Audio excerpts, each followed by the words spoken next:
So just going through the players and the chip counts at the moment. We're going to get things underway fairly shortly. We are so proud that you are here. Guys, you have bar free, so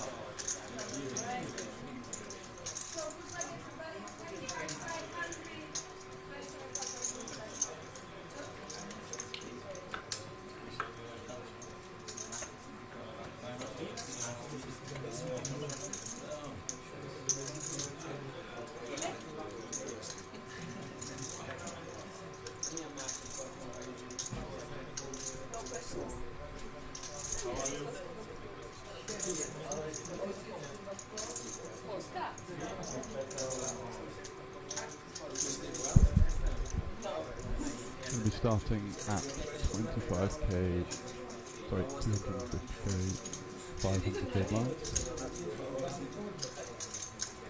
I believe the average stack is around 30 big blinds. Chip counts ranging from 69 bigs to 11. And a chunk of change up top. Very exciting event here. 3,500 entrants over the myriad of day ones. And we're left with 9, and let's see how things develop today.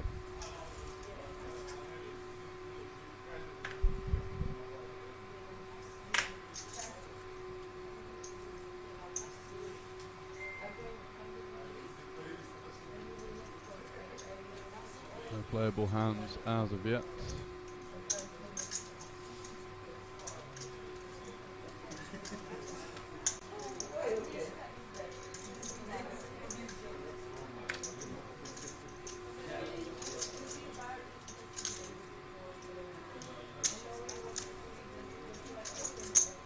Probably likely to see some fairly conservative play towards the start of the final table here as people kind of got themselves settled. Themselves accustomed to playing on a bigger table and playing for a lot of binds. It's going to be some big ICM decisions coming up as we develop through the final table. It'll be interesting to see how everyone will navigate that.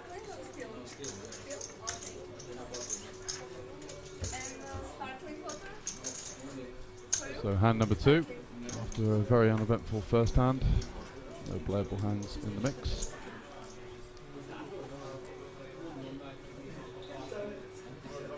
$250k, 500k blinds, and the average stack about 30 blinds. So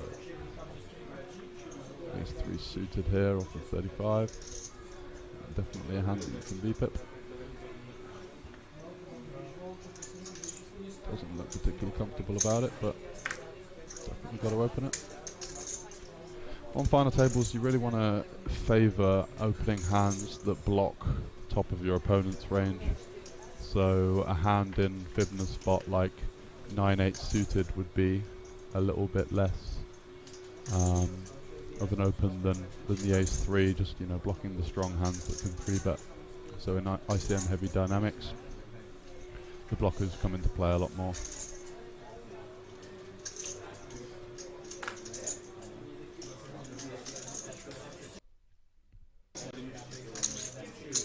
Ooh, kings in the big blind with 13 bigs. Can decide to trap, can go all in. Believe he has the short stack. And an easy decision here for ace-3 once you've opened and been shoved on by the big blind. It's going to be a very narrow range, just because they're quite incentivized to defend for the most part. So you tend to see people being extremely value heavy when they could just simply defend the big blind and see a flop.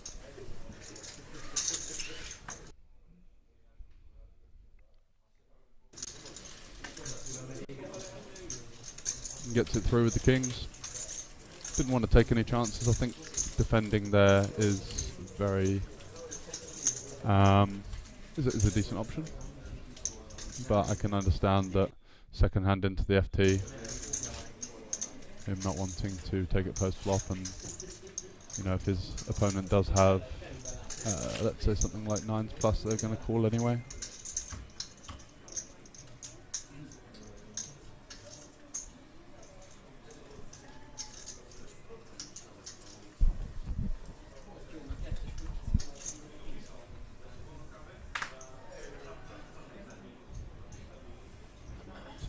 King 9 off, easy fold.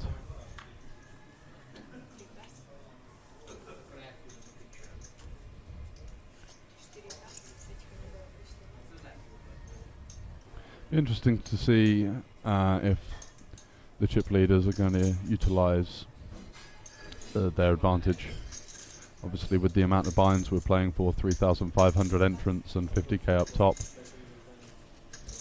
certainly favours an aggressive style from the chip leaders, who are able to manoeuvre themselves around and apply pressure to the shorter stacks, who have to be rather honest in their reactions to a wider opening range. However, Ace-Jack very standard open, and Birdis here with the 10-8 suited, certainly going to be seeing a flop. Defending ranges should be a little bit tighter just because of the chances of collision post-flop can hurt you. We've seen a number of shorter stacks than Birdis, so he'll be wanting to approach this post-flop situation quite cautiously.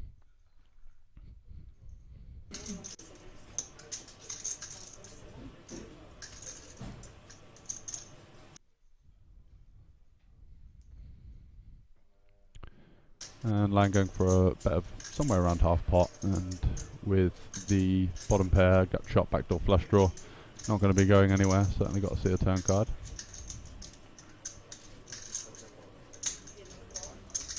Does indeed come along for the ride. And all of a sudden here you are, going to just about 1.2 SPR on the turn, stack to pot ratio, and now deciding to turn his ace-jack into a bluff. Rather interesting play here. Does have the ace-king advantage, of course, as I imagine Birdis would be all in with all of his combinations of ace-king pre-flop. May feel he can start to apply pressure to Queen X. However, in terms of his opening range in general, he's going to have a lot of slightly better candidates than this when he has a reasonable amount of showdown value with that ace-jack. Hands like ace-3 suited, ace-4 suited, ace-5. If he opens a hand like ace-7 off, just with the ace blocker there, might be somewhat more of an efficient bet.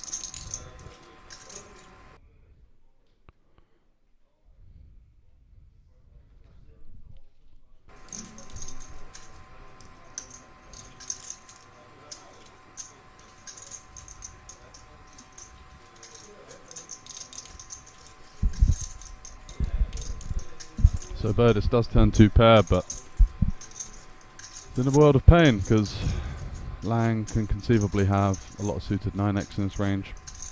All combinations of ace-king, obviously. King 9 is in there.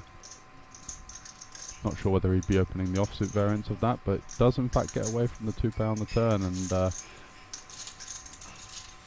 Lang applying the pressure there.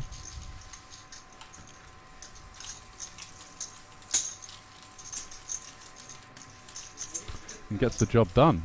Slightly unorthodox. However, he is stacking the chips, so he'll be happy with that. Good start for the final table for him. And as you can see, the body language looking around the table there, it's people are kind of sat there, arms folded, kind of waiting for their spot. Can be quite nerve-wracking. It's obviously on the live stream, playing for a lot of money. And whenever I've been in these situations before, you definitely have to, take a little while to get yourself accustomed to it, and once you're in sort of 10 minutes or so, you start to feel a little bit more comfortable, and things start to flow a bit more naturally, but there is a lot of trepidation before and during the start of the FT. So Allah here off of 22 big blinds, King 9 suited, very reasonable candidate to open it up.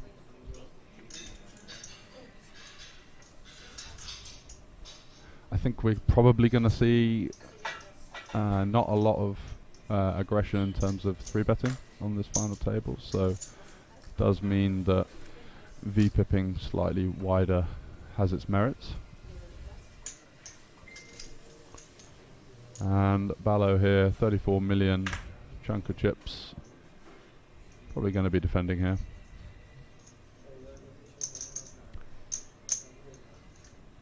Is obviously going to be wary of that +2, 22 big blind open. Relatively tight range. However, Queen 9 just a little bit too connected to be to not consider folding, that is. So it does continue and flops top pair. Alla with the overcard, gut shot, backdoor flush draw. Certainly a board that favours him as well. He's going to have all of the queen jack, queens, jacks, aces, kings, nut flush draws. Great board for him, so you're going to see a lot of betting here. Does go for the third pot size. And I think with the backdoor spade draw and the 9 kicker, not going to be looking to raise here. Just giving some respect to that +2 range. Not going to be achieving much with the check raise, so it does elect to call, which I think is a good decision. Ace on the turn. I think we're going to see Alla continue here. Great card for him. He's going to improve his ace king, ace 10, ace queen, obviously now 2 pair. With the range bet, he's going to have ace jack as well.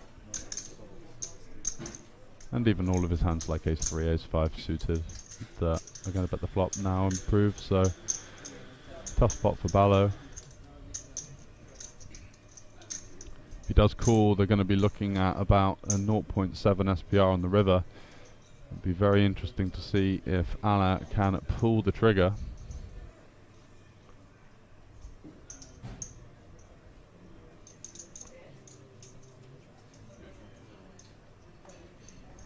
So just mulling it over here. I think he definitely has to continue.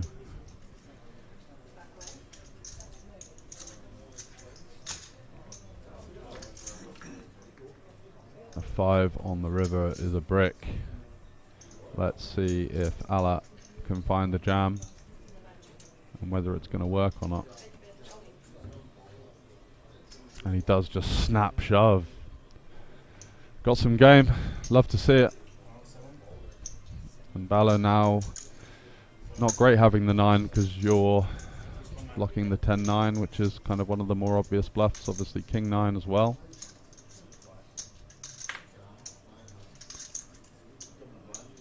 The 9 of spades is somewhat better for him because you're unlikely to see someone triple off a missed flush draw, as obviously they'd be blocking the hands that they want him to fold. So that does work in his favour, but a terrifying spot to be put in. So many conceivable hands that Alla can have here for value. I guess he would probably be ace king at the bottom, all of his 2 pairs. Obviously there's straights, sets, and in terms of bluffs it's probably looking like king 9 and 9-10. Maybe a 10-8 suited. I'm not sure if he opens that off of 22 big blinds +2, so Ballo does give him the fold, and I think a wise decision in the long run. Very well played by Alla there, finding one of the combos that can rifle it through and gets the job done. Strong start to the FT there, moves his way up to 17 million now, 4th in chips. Studenik, the current leader, on 31 million, 62 big blinds at 500k big blind. As you see there, Stefanski, the short stack on 11 bigs.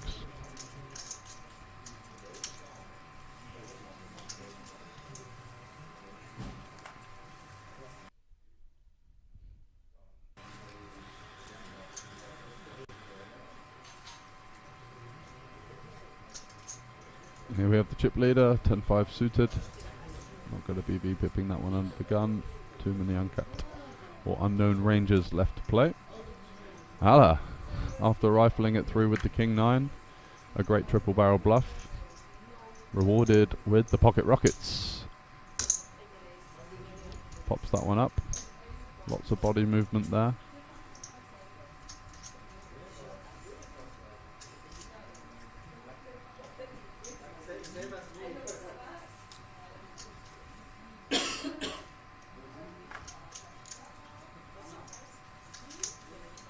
No playable hands as of yet from the rest of the field. Going into the blinds now. And Queen Jack's certainly going to be a defend here. Going to get himself into a lot of trouble on Queen and a Jack high board, of course, but can't be folding this one.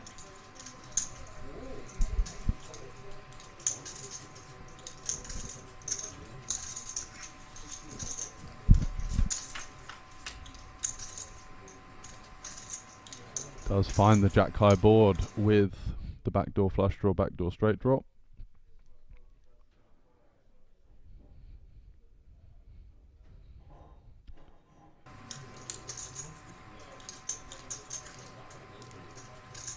Checks it over as he do with pretty much all of his hands here.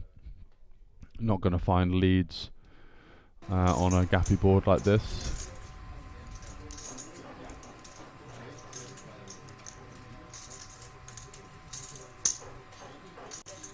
Alec continuing, does have the ace of spades as backup as well, so probably going to see a smaller size here.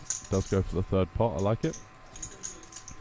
And Fibner, no choice but to call. Hang on a second, what's he doing here? Looks like he's check raising. Let's just see what the sizing is to 2.9 million.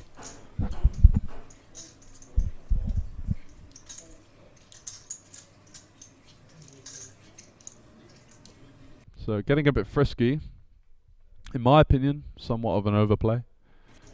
I'm just not seeing what this is accomplishing.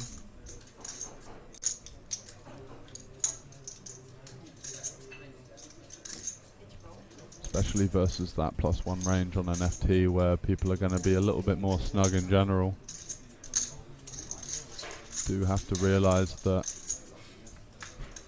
he has all the stronger hands in range, and check raising top pair with a decent kicker isn't going to get you into a great spot for the majority of the time. Does pick up a gut shot now, and it's all getting a bit mergy, isn't it?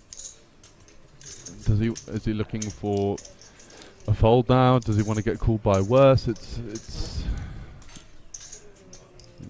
very difficult for him to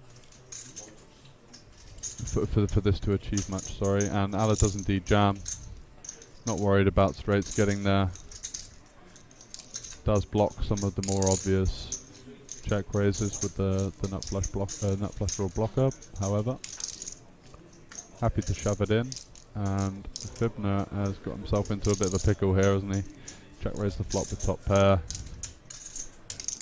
Barreled into a range that still contains all of the strong hands, stronger than his, and now I guess considering a bet fold, getting 6.6 into 32, so only needs around 17% equity.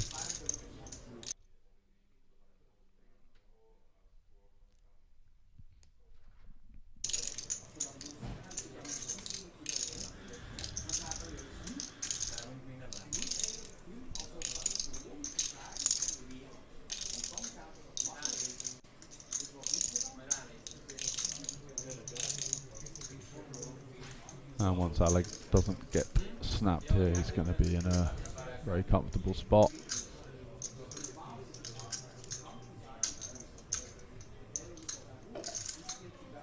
So certainly looking for the call. Fibner thinking, why did I check raise the flop and bet the turn?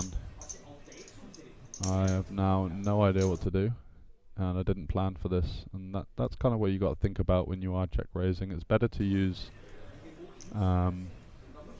either a very strong hand or a hand with little equity that you don't mind check raise, betting the turn and getting shoved on just because you can make an easy fold. Here he's kind of in the middle.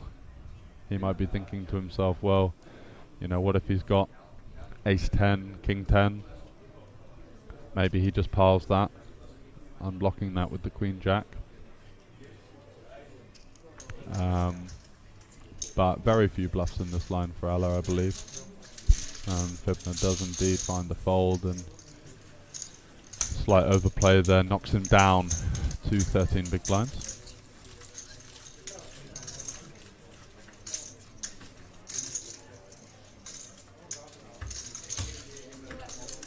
Payouts here, very top heavy as you can see, 50.7k up top. And then we've got a 22,000 euro drop to second, followed by an 8,000 drop, followed by a 7,000 drop. So very, very top heavy in that first to third structure. Does slightly flatten out towards the bottom. Everyone currently guaranteed a bit over 2k.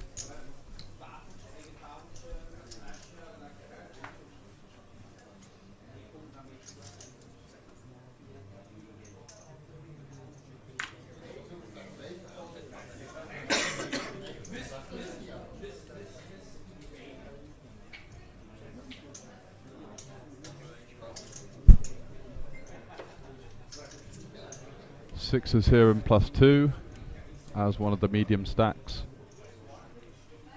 Probably going to be just about the bottom pair open, I'd imagine. Five seems close just off of intuition. I'm not entirely sure what the range would be, but sixes seems like a reasonable candidate to pop it up. Is opening into a fair few reshove stacks here, as you can see. However, from what I've seen in these kind of fields on final tables, people's reshoving frequencies are somewhat lower than they should be. Not a weapon that's utilised as often as you'd see perhaps in an online tournament of the same buy-in.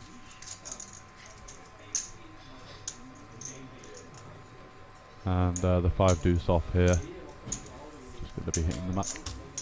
The Lang gets it done.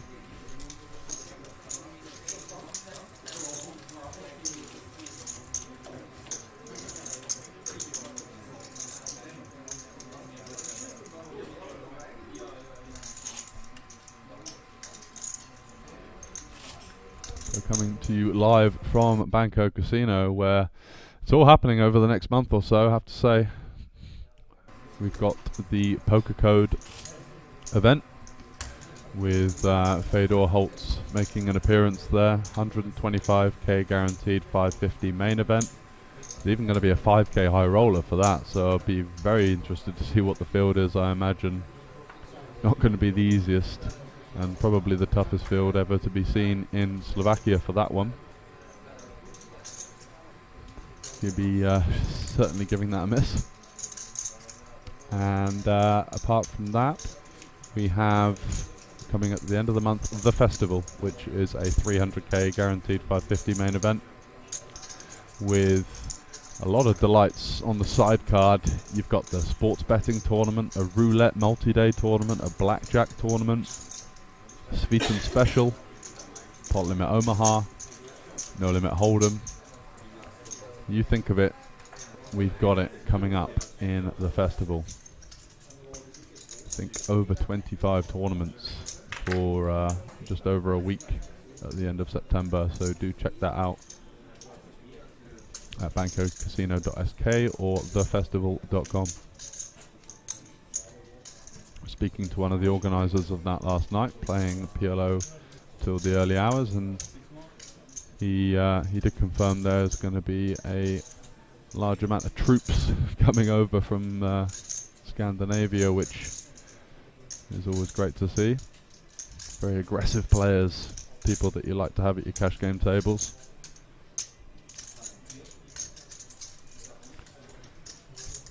So, Pavlik are opening it up with the ace-7 suited. Good hand selection, I think, with that ace blocker. Much less likely that he's going to face aggression.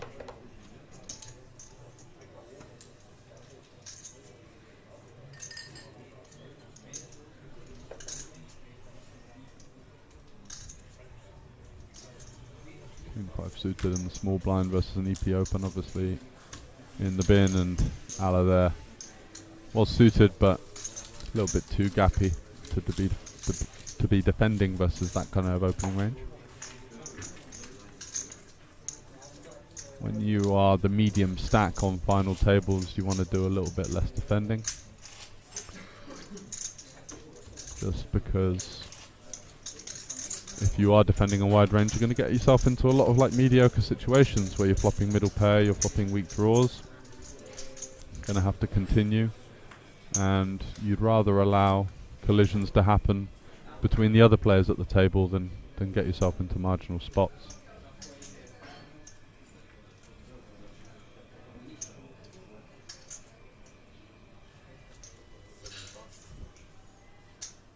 But it'd be interesting to see how people are going to be navigating this one. I think we've got 4 different nationalities being represented. Obviously the event is the Polish Poker Championships, so a couple of Polish players. We'll get the information on you, on everyone in terms of Hender mob scores and that coming up. Stop coherent +2 with the ace-6 suited.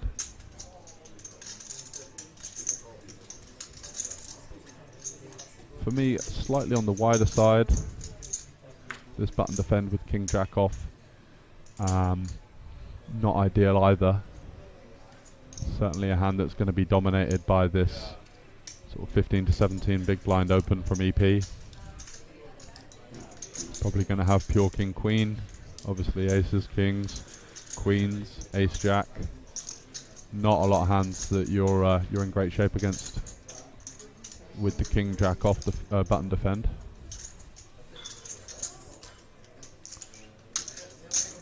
We are seeing a flop heads up, and already a key spot for Stopka. Does flop himself middle pair, and looks like he is reaching for chips. Probably start with a check here myself,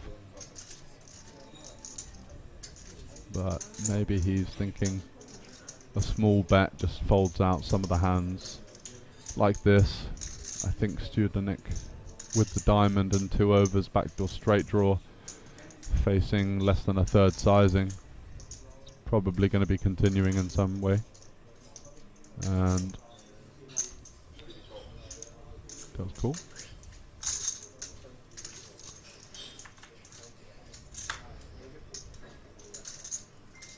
And Stopka already in a pretty tricky spot. His opponent is going to have 9s, 8s, 7s. A lot of suited 10x.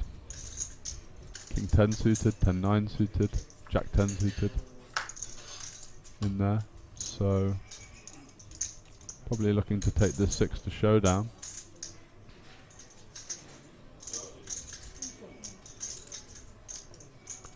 Cutting out some chips though for what would be a rather thin river bet. Your opponent's not going to have, in my opinion, anywhere 6x. You block ace highs. You know, if you did peel the flop with a hand like ace jack, ace queen, that didn't 3-bet pre. So what are we targeting here?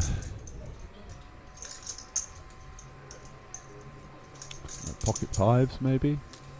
Not a lot of those combos. Does get the fold. So fairly honest play so far. No one really getting too out of line, although we did see that nice triple barrel from Alla early on, as you can see in the middle there, seat 5 in the white shirt, utilising his range advantage quite nicely and getting the job done, getting the flop top pair to fold on a run out that favoured him.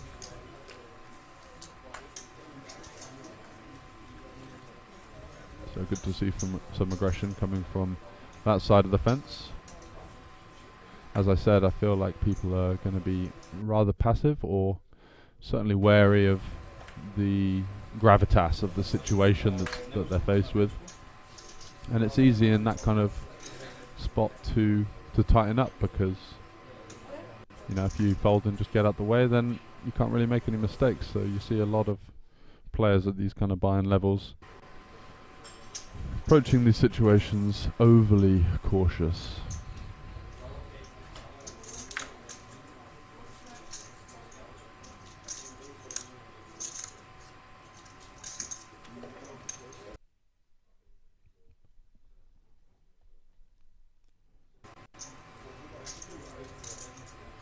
Valor popping it up with 10-5 off on the button.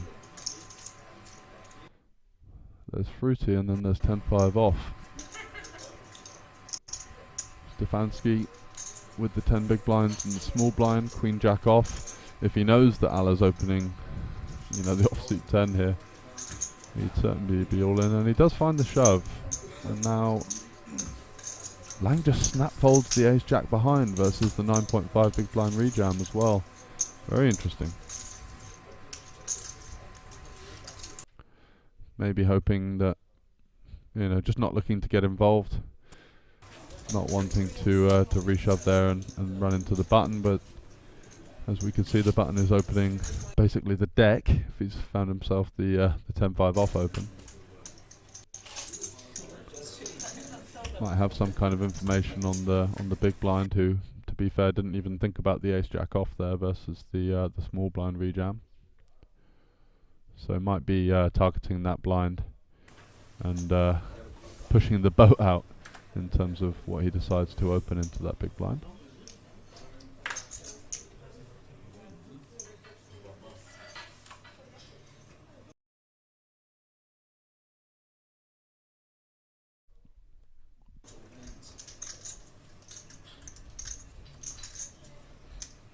Studenek here with the 6-3 suited, not going to be opening it up. Certainly going to see Ala come in for the open here with the ace blocker. A couple of short stacks behind him, but definitely a hand strong enough to attempt to steal.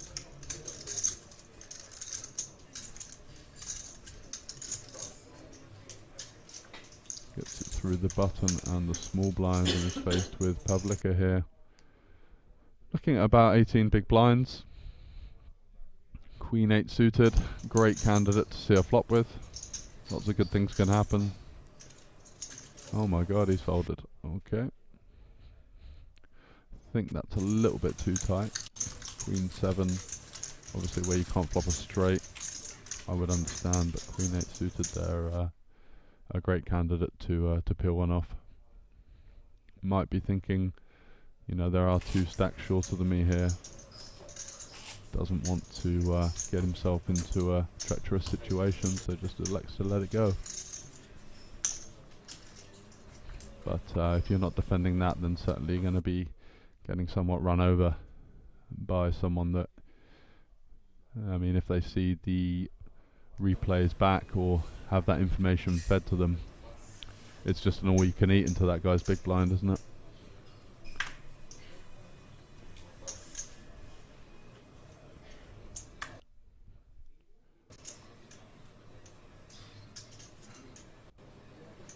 Not sure what the decision here is with the King 7 off of 13. Just got to let it go. Studenek here, we've not seen much of him so far, only played about 6 or 7 hands on this final table. Elects to fold the Jack 10 off.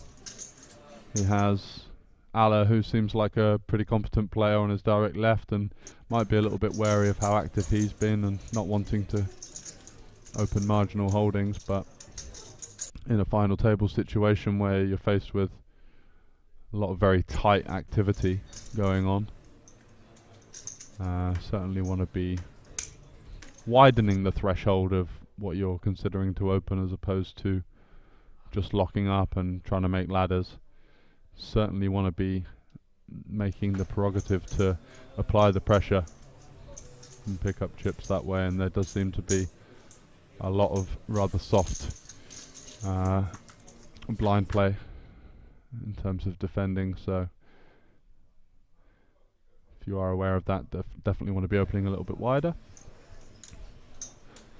So Lang, Jack 9 suited here on the button, opens it up, flops top pair, and Stopka here with the dominating King Jack. Facing a large bet, it's absolutely Christmas. Good appeal. Not an awful lot of bad turn cards for him. Could elect to lead this one. Probably going to see a lot of checkbacks. 6x being a better card for the big blind, obviously.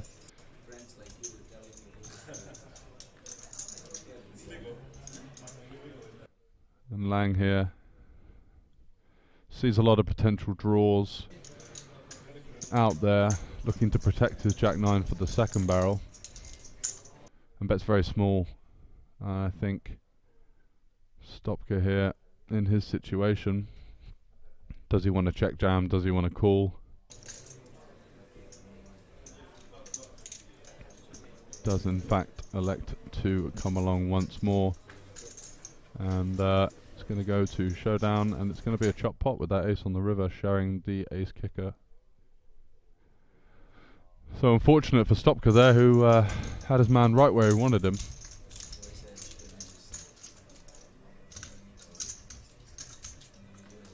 And they're going to chop this one up. A lot of different ways he could have played that hand. He could have check raised the flop.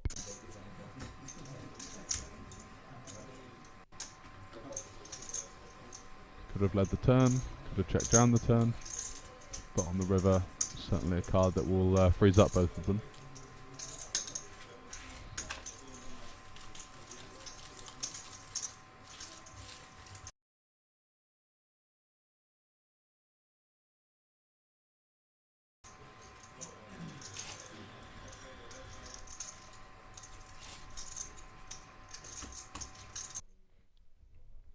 Coming up also in October, Banco Casino teaming up with the Hendon Mob Championship,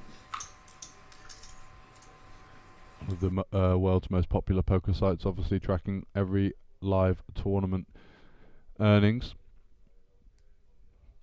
And there's going to be a 150k main event there, which I believe is a €250 entry, multi-day, another good structure.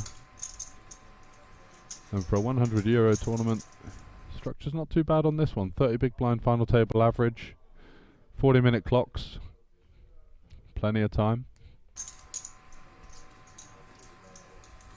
So Studenek now, first time we've seen anything from him opening up the ace-10. Good open, especially with his stack, applying some pressure to the shorter stacks. Got a nice blocker. Pavlika here on the button with the queens. Just going to be all in. No point getting fancy here. Going to get action from a lot of worse hands. And looks like he's going to be carving out a 3-bet. And the issue with this versus a +2, what are you really saying that you're bluffing with here? It just looks like exactly what it is, doesn't it? Something like Queen's Plus. And, you know, going this size instead of jamming can allow your opponent to make tighter folds based on the fact that you're just lacking in bluffs for this size on an FT where you're more incentivized just to jam. And Burdis here looks like he's recognizing the fact that this is in fact a very strong button 3-betting range, and looks a bit squirmish with that ace-king over there. Very interesting spot button versus +2, and you find ace-king off in the big blind. Has two options, shove or fold.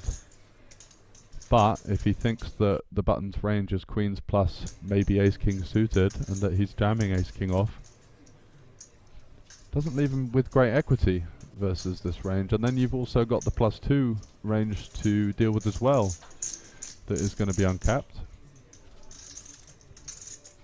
So I think he might get away from this one.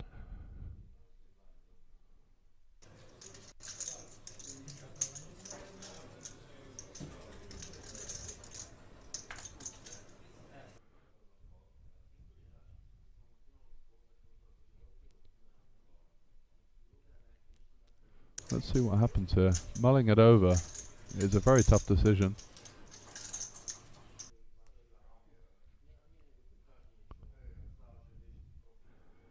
And again, another reason why this sort of unbalanced 3-bet from Pavlika is probably not the best idea, because then, I mean, if he had tens or jacks and he shoved, he may be more inclined to call, but versus this size, more inclined to fold.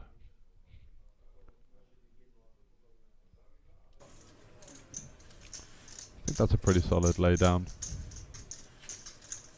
in terms of ICM. I'm not 100% sure on that, but from the factors that I've previously mentioned, certainly a lot of merit to just letting that one go. Oh my god, what have we got here? An ace-10 offsuit continue after a big blind tank fold.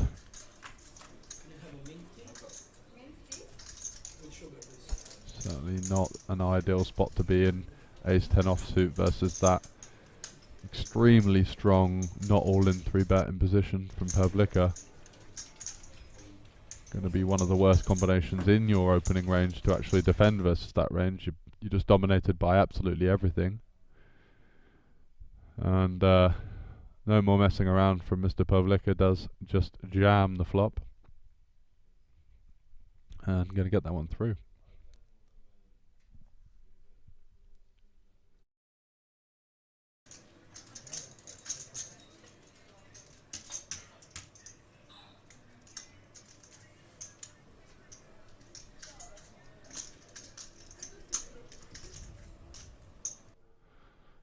So 4.8 into a pot of around 8 million.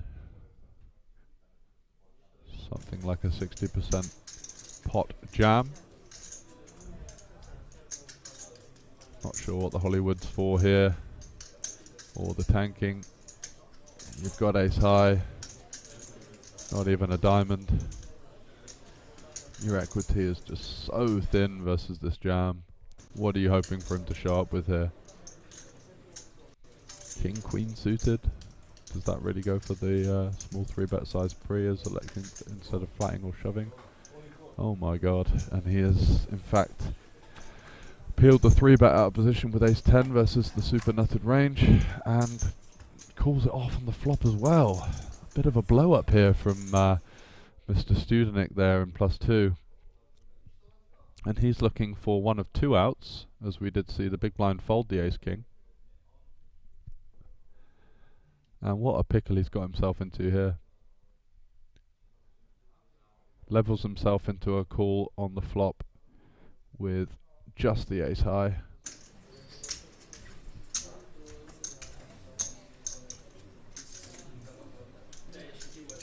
And in fact gifts Pavlica the double up. And as you see there, the big blind realising he would have got there with his ace king if he had chosen to shove it, but I think he's made a pretty solid fold in the long run, considering that button range to be something like queens plus ace king suited. Would imagine that the button just jams ace king off. So can't be too results orientated in his shoes.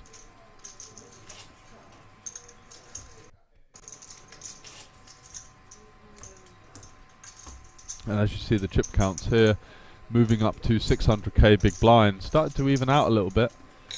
48 big blinds being the chip leader, couple of stacks in the danger zone around that 10 big blind level.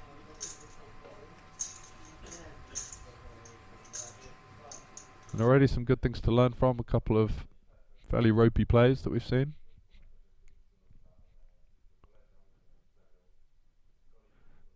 Perhaps the gravitas, as I mentioned, of the situation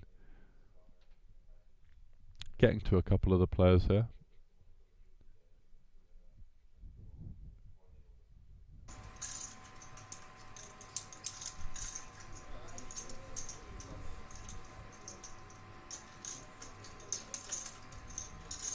Gallagher has been very aggressive, but ace-3 is pushing the boat out somewhat.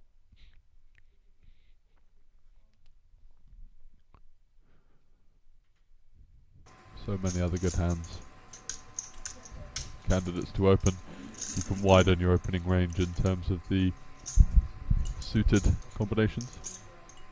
Give you a little bit more post-flop playability. A hand like ace-3 just doesn't really pick up much equity as you face a c-bet double barrel or potential triple barrel spot. So king jack opening the hijack here off of around 18 big blinds, and you see Stopka there peeling the button with the king jack off. think I'd prefer to see a 3-bet or fold, and I'd probably just err on the side of folding. Lots of stacks around that 10 big blind mark.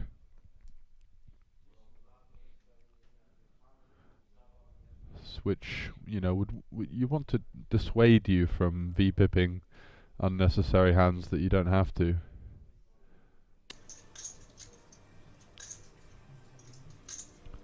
And 8-6 suited in the big blind, obviously going to be coming along for the ride as well. So going to ace 8-5 rainbow, and checks to Stopka, and he's going to have a little stab at this.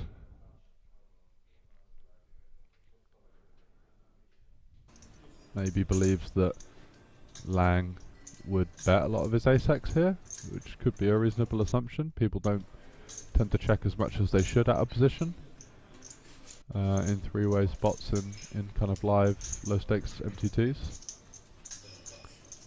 And the stab does indeed work, so good job there from Mr. Stopka. Gets himself and his head back above water. As you can see at the bottom there, poker code, main event, 125k guaranteed, coming up in Bratislava, where it's literally all happening at the moment. Reason why I'm here, come over for 6 weeks of tournaments, cash games, and a lot of work to be done. Did manage to get myself a cheeky little final table, a 50k guaranteed tournament at a different casino. But in terms of Banco, it's certainly where all the main action is. Set itself as the premier venue to be playing your poker in Bratislava and just in Slovakia in general.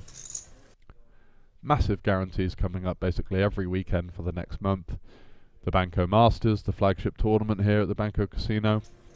100k guaranteed, €170 entry with multiple day one flights and a good structure. Got the poker code 550 main event. Got the festival 550 300k. Spoilt for choice. So Ballo here just ripping it in. Does have Queen Jack in this particular instance, but it's certainly a spot that he's going to be going very wide. With the 9.5 big blinds effective, the population's tendency to overfold BVB. Played a final table the other day, small blind jammed 5 bigs effective, and the button took 3 minutes to call with ace jack off, so certainly an indicator as to the kind of adjustments that some of the players are making in these final table spots, where they might feel a little bit under pressure and preferring to be the shover than the caller.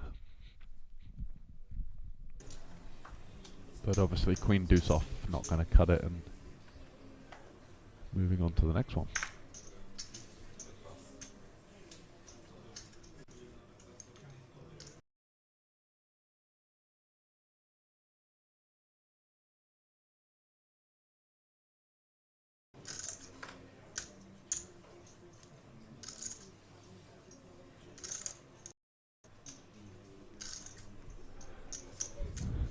Public are opening here in +3 with the ace jack off. 1.3 million to go, standard size, good stuff. No takers from the rest of the pack. Here's Fibner with the short stack and the small blind jack deuce, obviously not going to cut it either. And Studenik after the big blunder with the ace 10 off, calling a 3-bet versus a short stack on the button and calling the 966 diamond board with ace 10 offsuit black. Indeed going to kind of come in for the peel with the ace 6 suited, as he should. Flopping queen 8-4 rainbow.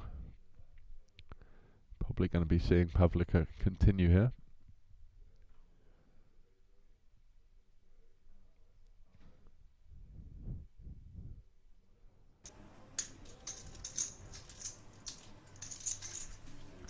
Does indeed. Bet around half pot, and that's going to get the job done there. Studenik did have a couple of backdoor draws and Could have got a little bit fruity there, but just elects to let it go and get on to the next hand.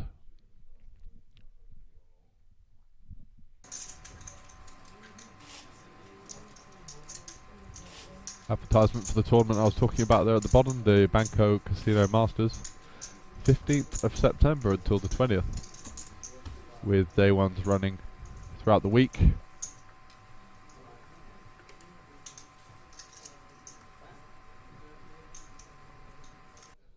Going to be one that I'll be looking to get a nice stack through myself. And if it doesn't pan out, I'll probably be back at the commentary booth anyway, so win-win.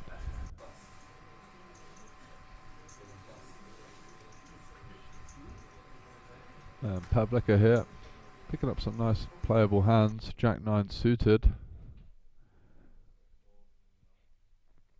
Likely to pop it up. Just having some slight buffering issues with the stream. Bear with me.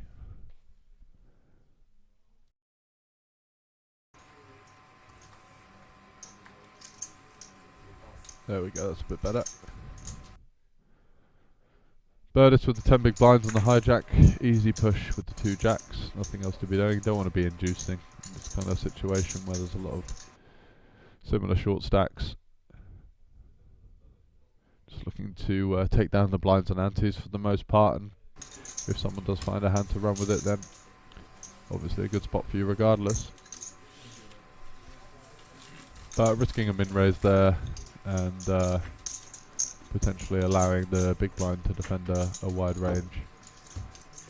Not going to be the most attractive option when, as you can see, they are bunched up at the bottom there. Before that shove, I believe he would have been the 8th in chips, but now overhauls Stefanski and Fibner. Check raising the Queen Jack earlier on the Jack 8 deuce 2-tone board. Barreling the 10. Bloated that pot up and paid the price early on, so he's down there as well. As you can see, great stuff from Allah. He's played very well, took his spots nicely, found that triple barrel with the King 9 on the range advantage board from EP versus the big blind. Got the big blind to fold the flop top pair, so very strong.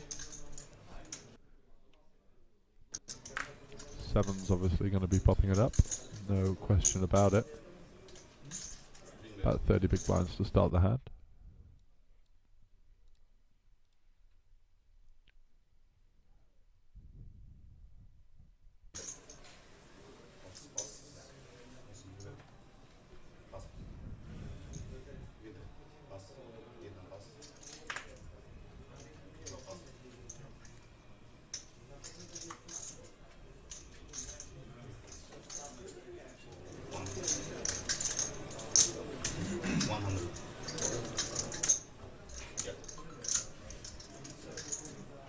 And action flop here, top pair versus middle set, and Allah in there with backdoor straight draw, backdoor flush draw overcard as well. So he bets, sees a raise from the big blind from the King 8, essentially committing himself with the last of his 12 big blind stack or so, and Lang now also in the mix obviously with that middle set, and Allah no choice but to get away. And they're going to run it here, and Mr. Stefanski, in a world of pain, is going to need some runners to get himself out of this pickle.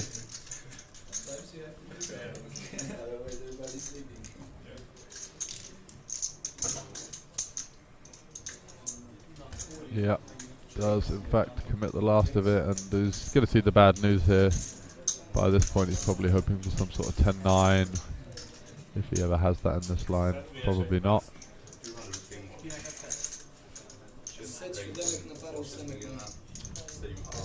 And head in his hands as he realises that it may well be his fate here. Getting cooled on the flop off of a short stack, flopping 8-7 deuce rainbows. The absolute nutter butters for the King 8, so unlucky to him. And he will be eliminated in 9th place for a shade over 2,000.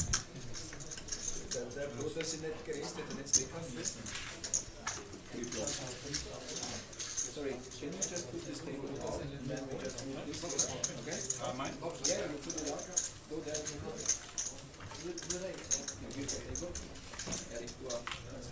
A little bit of movement here, everyone getting a little bit more comfortable. Certainly a wise choice. 9-handed can get a little bit crowded, especially on this half moon table. And as you see the payouts there, Stefanski taking home 2.8k. Nice 1k pay jump, 10 buy-ins. Very, very considerable in terms of buy-ins.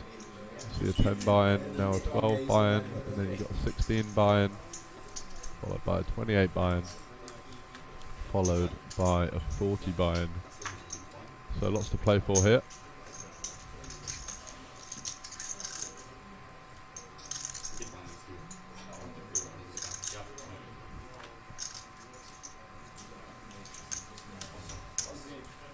And Pavlika making a little bit of a song and dance out of folding the 4-5 off under the gun. Not sure what he was thinking there, or if he knew it was on him or something like that. Birdis here, +2, king queen off. I think this might be a little bit too wide of a jam. Good blockers. Relatively soft table, so I'd probably just be opening this one and folding to a rejam.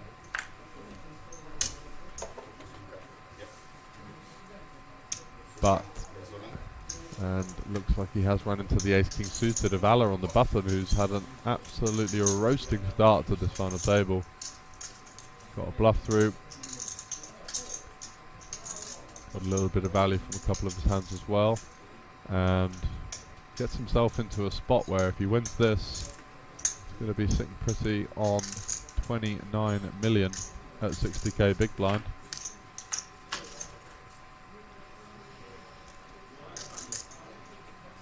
Some hope for Birdis here, who is going to be looking for a 10, jack, queen or spade. Try and improve his chances. That's the 6 of clubs. In fact, giving Allah the flush draw, but looks like there might have been a little bit of money left behind to go in. That has gone in, and it is curtains for Birdis into seat 1 there. Going to be taking home just under 4,000 euros.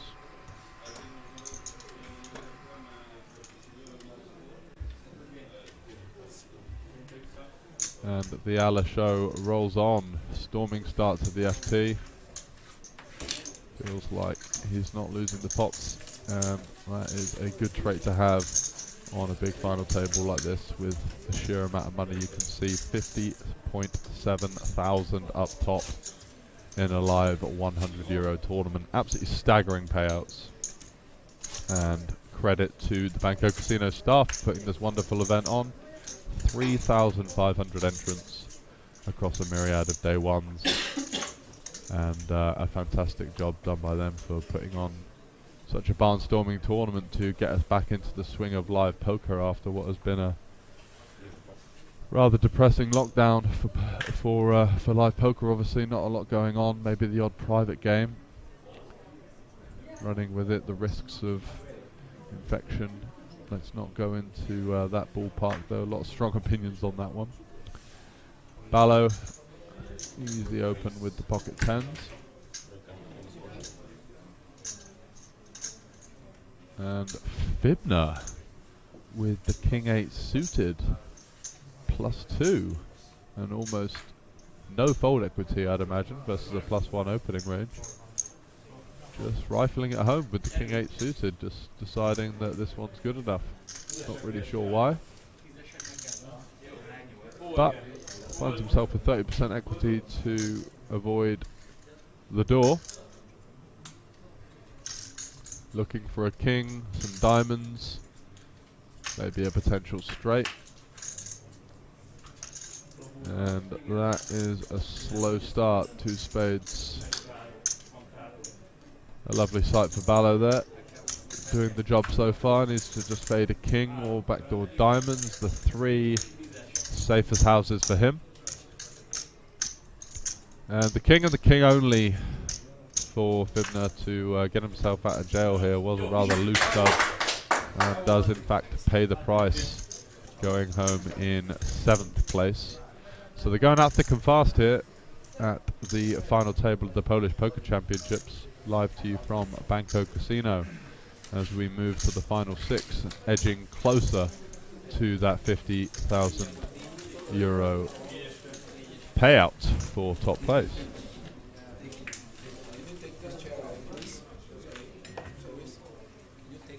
Once again, huge gap between first and second in comparison to second and third. Second and third being an 80 buy-in pay jump and a 220 buy-in pay jump between first and second. Absolutely ridiculous amounts of money for what is very affordable buy-in level for most of the general public here and avid poker players. And Allah continuing to pick up some reasonable hands to VPIP. The Jack-9 suited, certainly going to be opening that if he's opening 10-5 off on the button.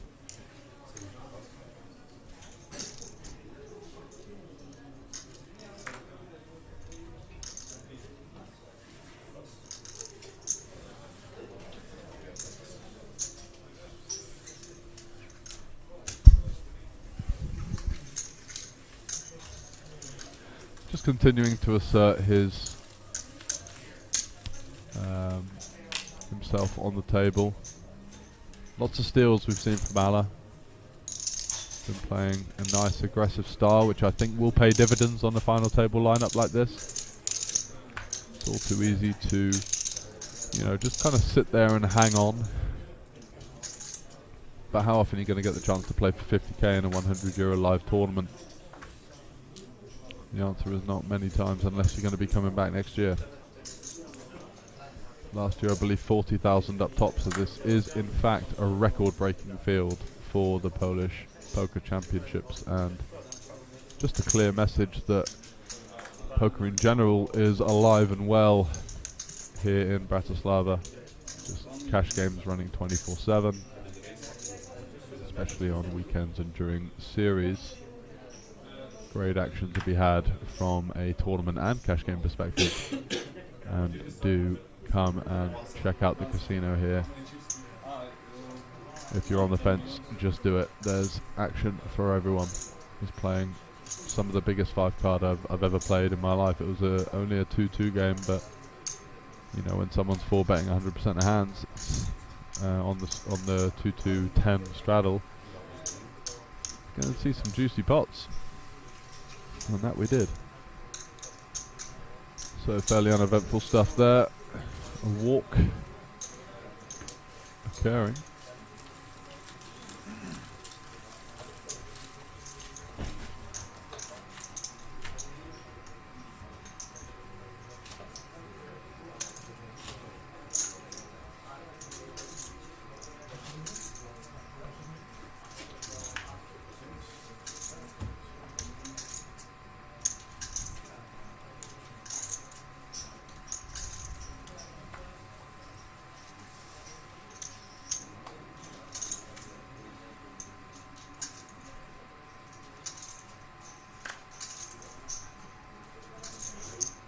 So Allah picking up another playable hand, ace 10 suited. Certainly going to be popping that one up.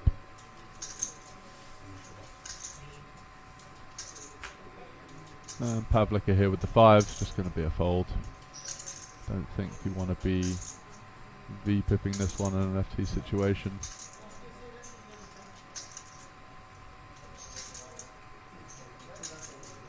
Nowhere near closing the action.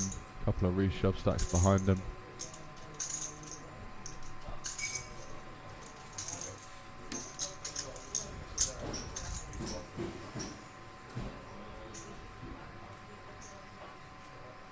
Let's go for a 3-bet. That is spicy. As I said earlier, you want to be favouring the hands that block the top of your opponent's range. And 5s is, blocking his ace-5 suited opens, which are probably going to fold to your 3-bet. And just unblocks all of the strong hands that he can have. Yes, he is starting to assert his authority on the table, but it doesn't mean that you can just start 3-betting low pairs like this. So a big bloated pot here, and it's going to be a dicey one for Pavlika there, who's certainly playing a slightly bigger pot than he should be aiming for at this stage. About as good as it gets for the pocket fives though. 4-4-3, even got himself a backdoor straight flush draw and an overpair somehow. Counting out some betting tokens to fire into there, looking just for a bit of value / protection with this c-bet. See what the size is. 3.5 million. So a little bit on the chunkier side in a 3-bet pot on a final table, where you'd probably want to be sizing down for the most part, because your bets are going to have slightly more fold equity, because people are going to want to defend less and avoid confrontations for the most part.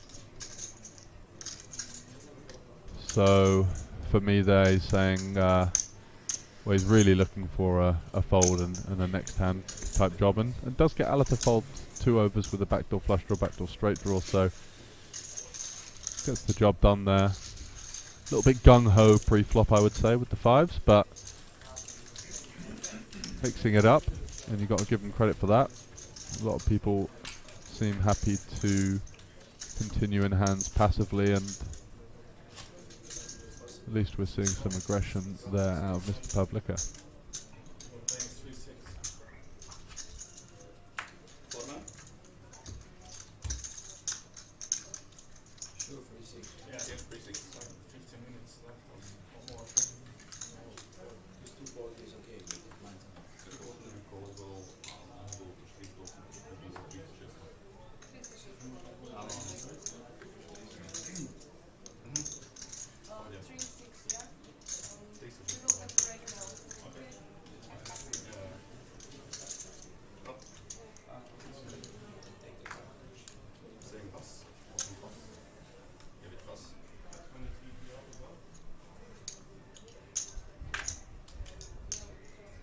King Jack on the button here for Ballo in seat 2, with a large stack opening into second in chips. Just going to pop it up as he would with a wide variety of hands. 1.2 million. As you also get deeper into final tables or tournaments in general, the smaller opening size achieves as much as 2.2xing, 2.3xing, just saving you that little bit if you do get 3-bet, and the fact that people are defending somewhat tighter in an ICM heavy situation anyway means that you're going to get the same job done with a 2x or a 2.2x, so good to see him aware of that.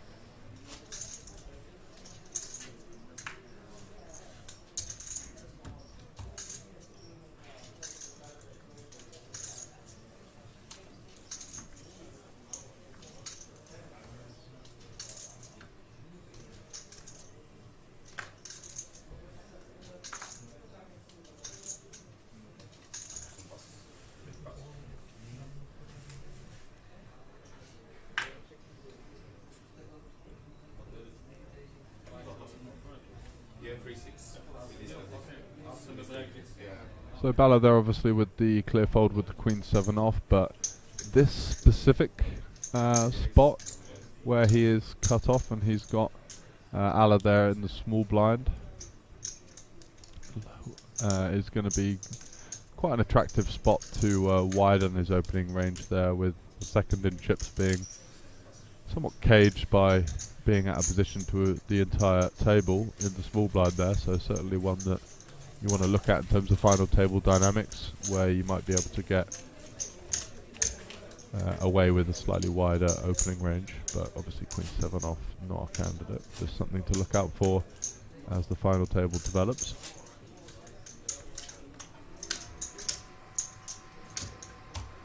You can cut the tension with a knife. There's not a lot of table talk going on. Don't see any beers hanging around in the background either. It's looking a little bit tense. For me, I like the way that Ala there in seat 5 has, or seat 4 has played so far in the white shirt. I think he's been very solid. Ballo popping it up here with the ace-jack. Obviously a clear open.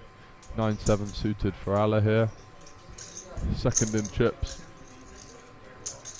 He's going to find the VPIP. Certainly on the wider side.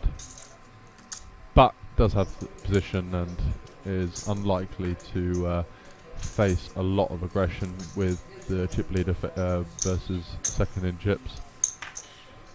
Going to be a lot of pot control and you're going to realise a little bit more of your equity, but you do allow other hands to come in from the blinds. As you see, Lang peeling the king 7 off from the small, looking to get in the mix there, maybe a bit too hasty.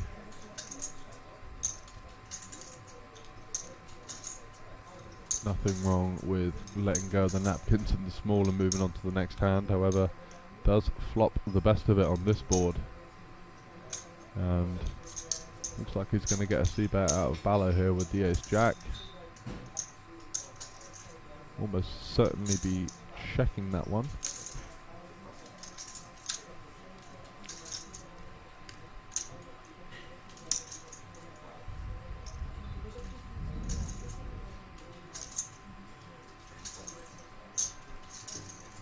And Lang coming along after the wide peel pre, flopping top pair, obviously not going to be going anywhere. Ballo not picking up any additional equity there. Would have preferred a 10, queen, obviously the ace.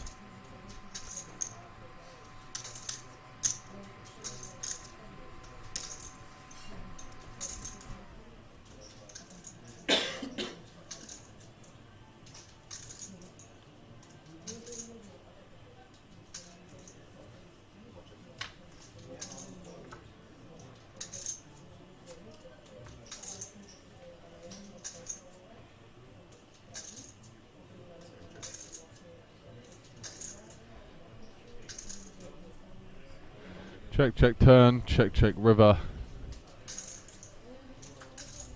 And the king is going to get it done.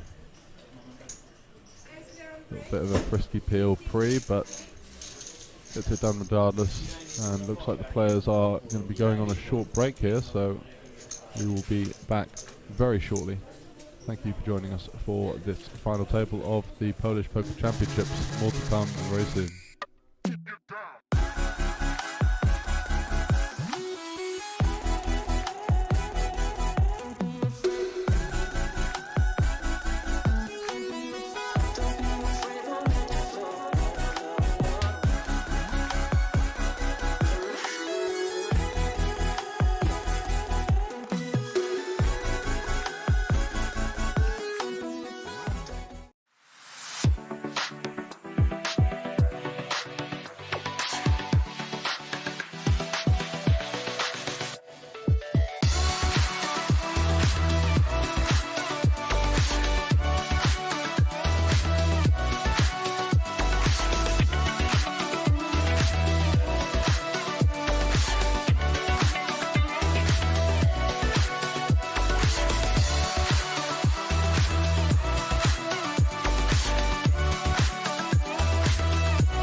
Hello and welcome back for coverage of the Polish Poker Championship here at Banco Casino with a whopping 3,500 entrants, all in for €100 apiece, spanning over the week.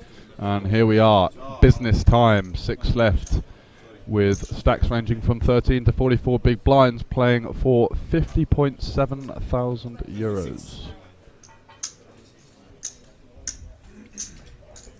And so far we've seen Alan move his way up the chip counts, playing very, very competently, playing very well.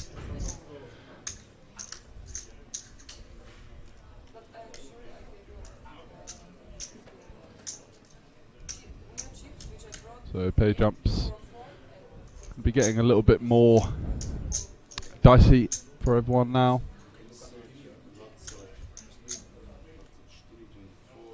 Lots of money to be played for here for just the €100 entry and the record-breaking prize pool for the Polish Poker Championship. Last year collecting 40,000 for first, this year 50.7, so going in the right direction. And I think most people clucking to get back into it after long lockdowns across the middle of Central Europe and in the UK for me as well. So it looks like we're going back to 800,000 big blind with the 800,000 big blind ante. 6 left and all to play for.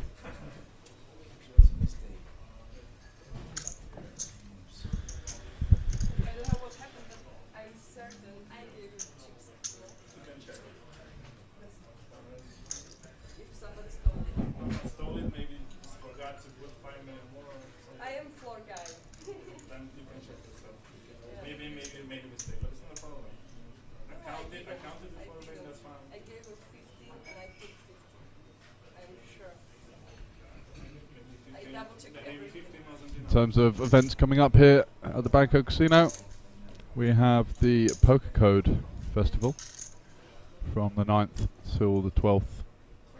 Fedor Holtz himself making an appearance.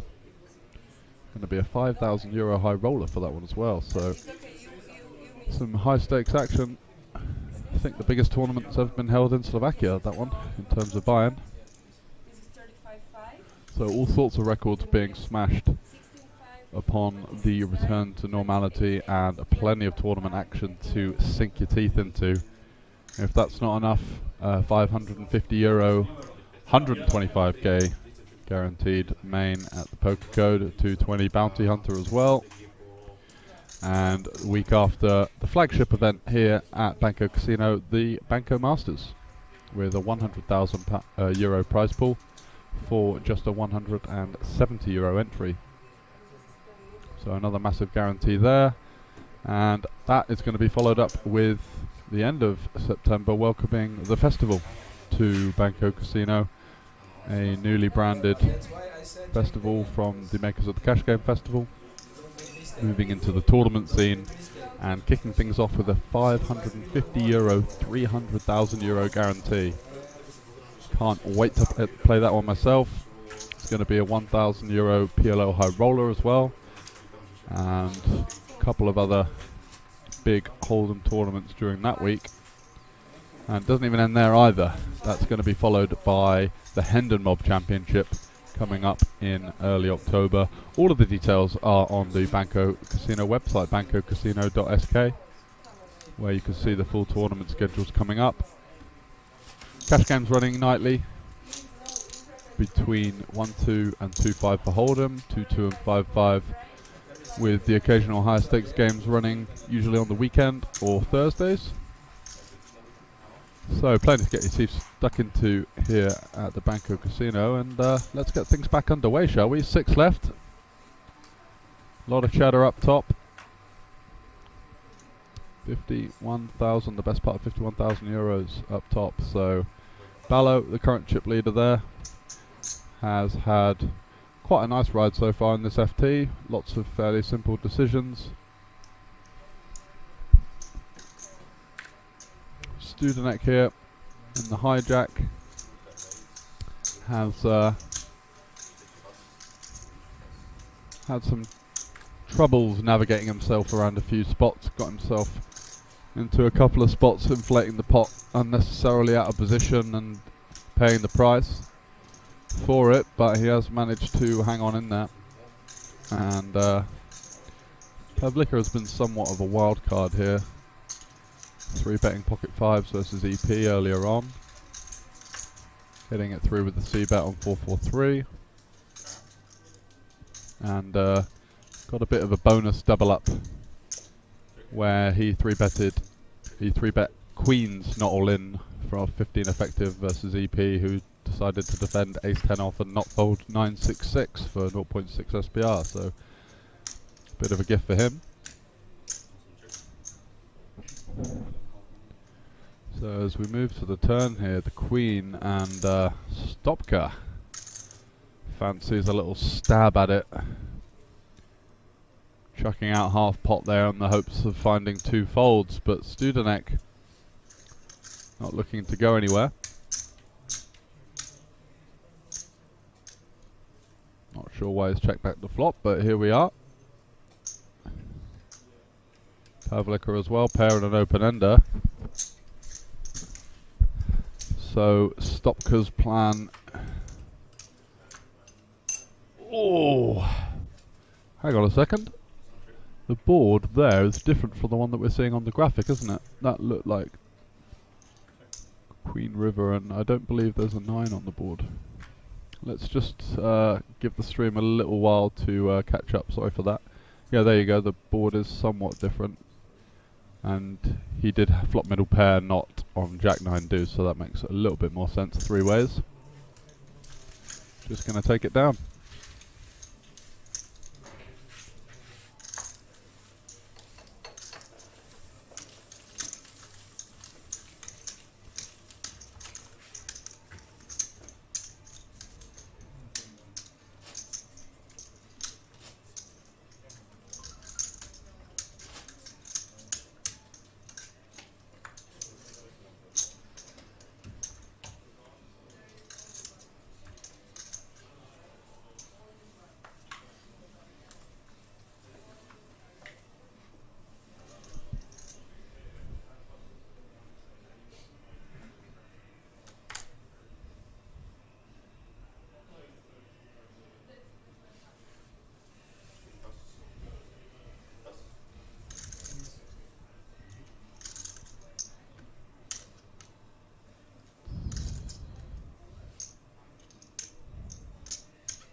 Hang with the jacks,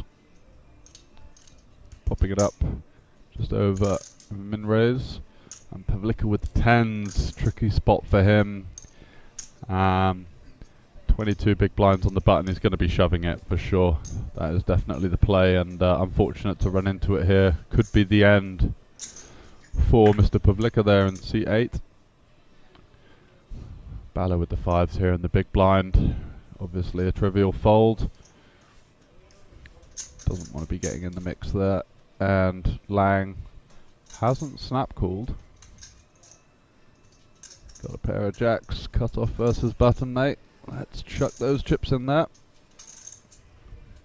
Oh my god, it's an absolute disaster of a fold, and Pavlika gets it through with the 10s, and Lang had an 80-20 spot there.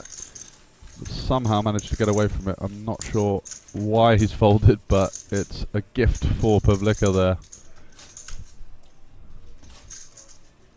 And that is, as I believe they say in Slovakia, a distrashna, which I am led to believe means disaster.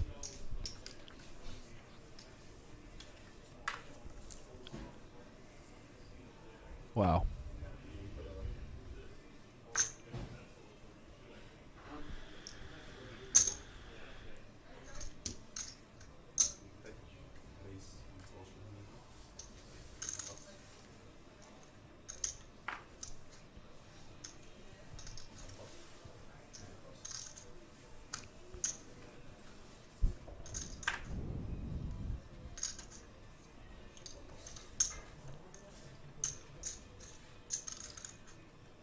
And looks like another open's going to be getting through for Ala.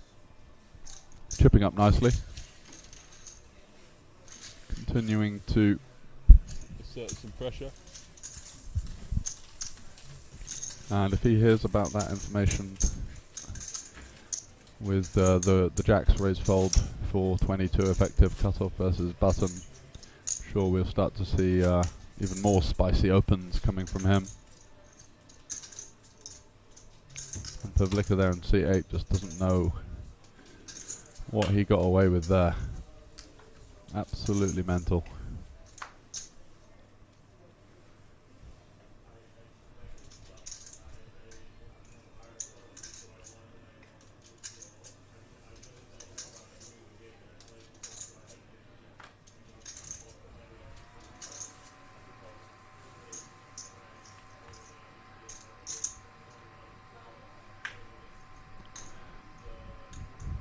Likes to take his time, it's below,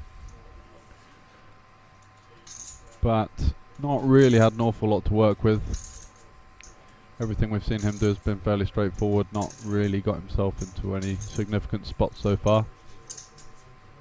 Studenek here completing the 3 deuce suited,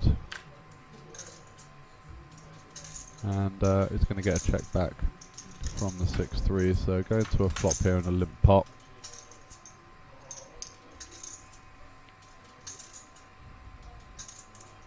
See if we see a stab from Studenek, who is likely to have, you could say, a little bit more coverage on this board.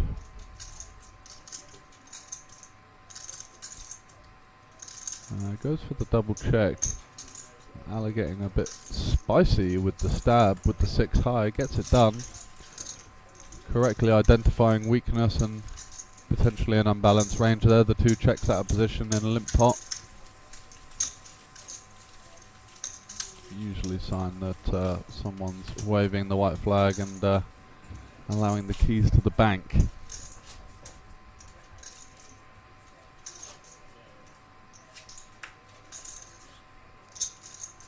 So as we're going to be moving through this final table, looks like very much a case of who's going to take the bull by the horns. A lot of passive play, a lot of nervous energy you can see there around the table from everyone but Ala in seat 5, who I think is probably my pick based on the balance of what we've seen so far. Studenek easy open on the button, nice suited ace. Oh, don't fold.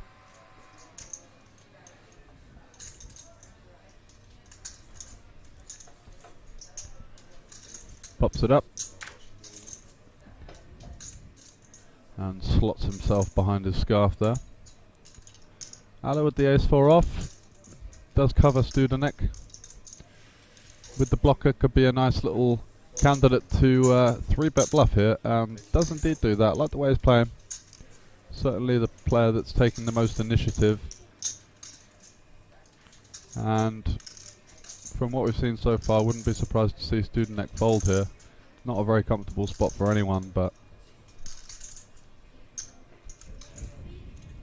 when you're covered, seeing short stacks, and he does decide to let it go there, thinking, I really don't want to get into a bloated pot here and risk getting eliminated. Certainly on the tighter side.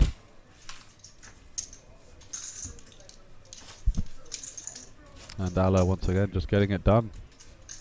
Aggression prevailing on this FT, has to say.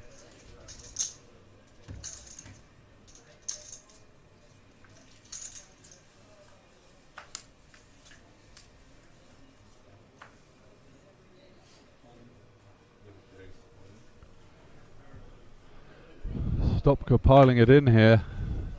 6-handed pocket deuces for what is, I think, 7 big blinds. That's close. These low pairs are heavily unfavoured in FT situations just because of the lack of decent blockers. Certainly be better to shove a hand like Queen Jack off rather than the pair of deuces. And Lang, having raise fold jacks, is going to come along with ace 10 off here. And Stopka's at risk. Going to be looking to hold those ducks. Otherwise, we're down to 5. Let's see what the dealer has in store for us here.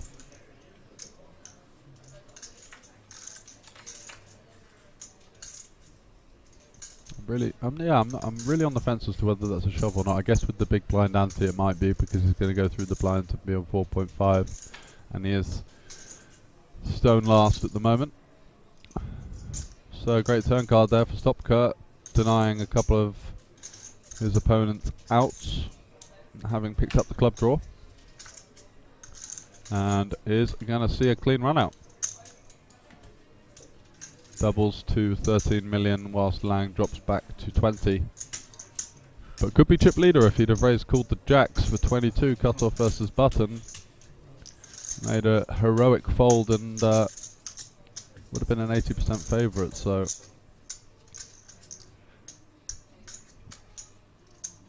lots of cautious activity we're seeing here on the FT here. Likely to be that these players have not been in spots like this before, playing for what I imagine is semi-life-changing money.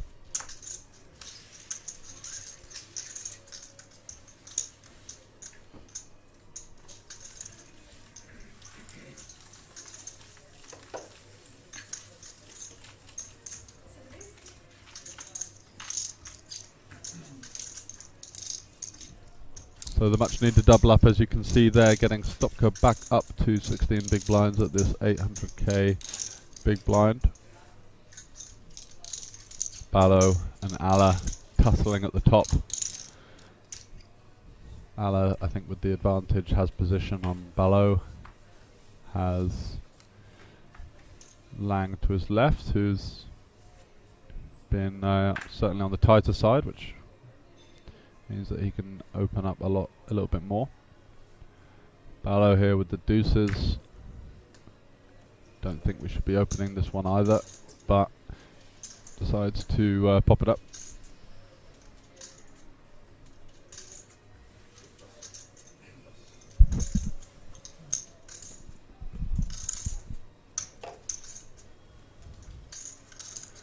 And Lang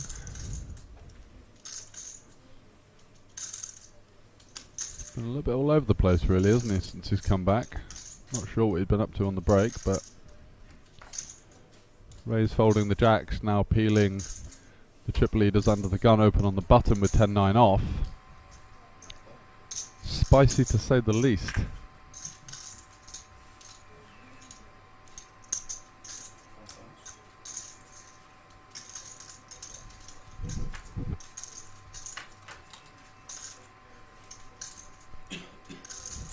Does flop a gutter though.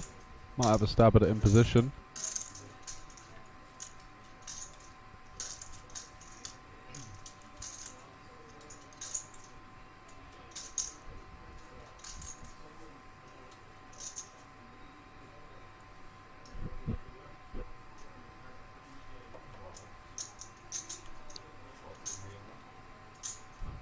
See what the sizing is here. Going to go for the C-bet multi-way here with the deuces. 2.3, somewhere around a third, and gets the job done. Nice and easy. So chipping up. I believe he is now at the final table you're looking at there. Ballo in C2.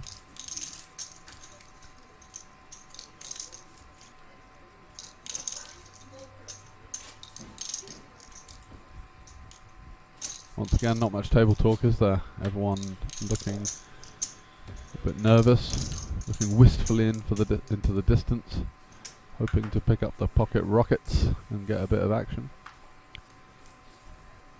But back we go.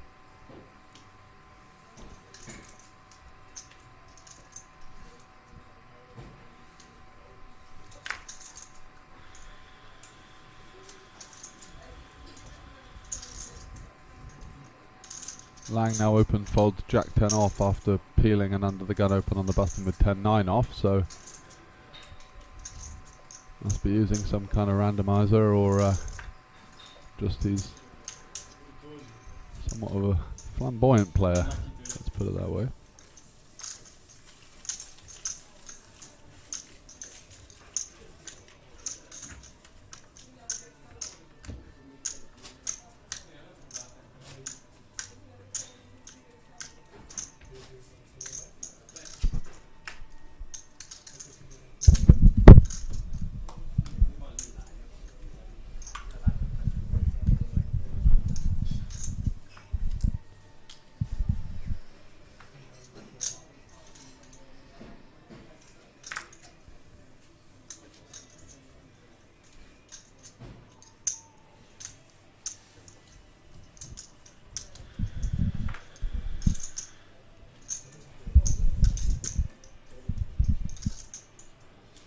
Stopka with the Queen 8 off here. Rips it! My word. That is a rather unnecessary shove, and he's probably going to get looked up and he's going to be in the fakest of flips here with the Queen 8 off. But my word, somewhat of a blow up here. Shoving it in for 12.5 on the button with Queen 8 off. And what's below going to do here? I can't quite remember what the stack behind him is, and that's obviously a significant factor. He's thinking, well, in this spot you're going to have to try and guess what the range of hands Stopka is going to be shipping here. See how your hand does against that. Seven's doing pretty well. Dominates some suited ace-X. Certainly can be shoving worse pairs, and yeah, student neck behind had 25 effective, so an easy rejam, and Stopka there, I think below right to be a little bit miffed by the combination he's up against.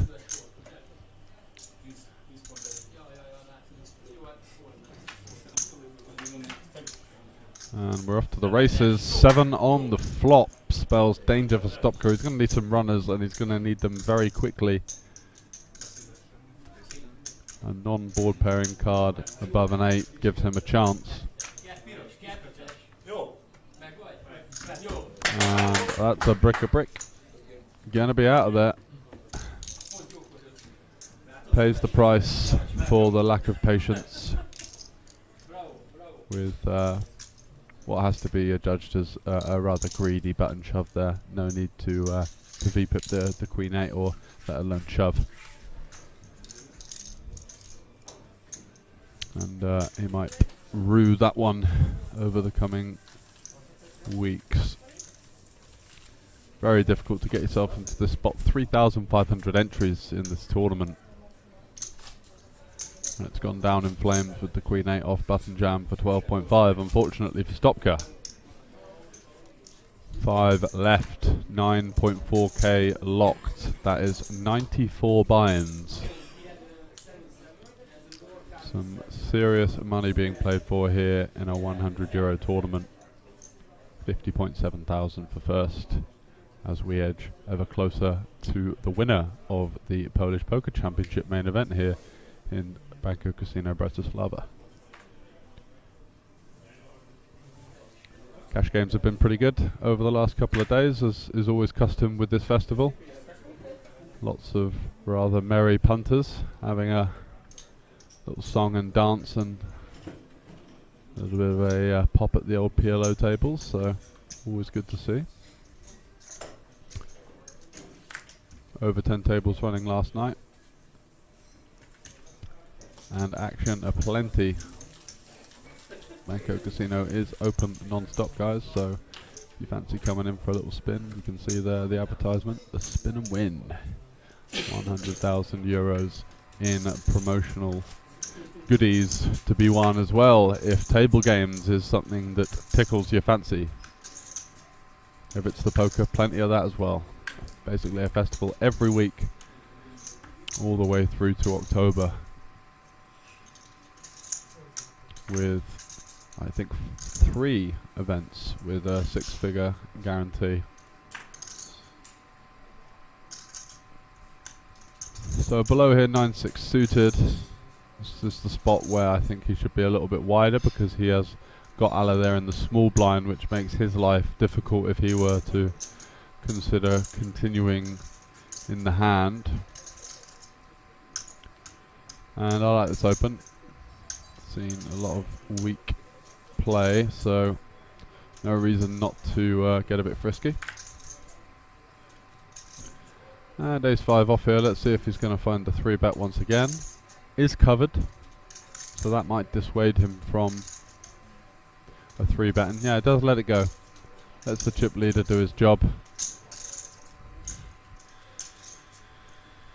And Lang now defending off of about 22, 23 big blinds. Does in fact have below dominated, but let's see what develops. It's going to be middle pair now for below. Lang with 2 overs and some backdoor straight draws.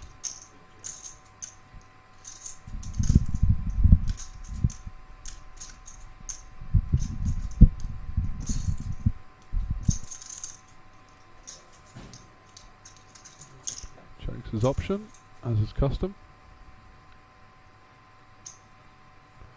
Now you want to have some leads here, having a little bit of the 2-pair and straight advantage.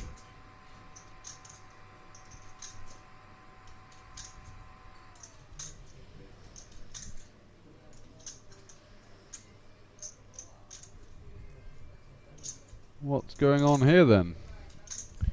Jack high on 8-6-4. Faces a smallish bet of just under third the pot. Mulls it over for a little bit and eventually lets it go.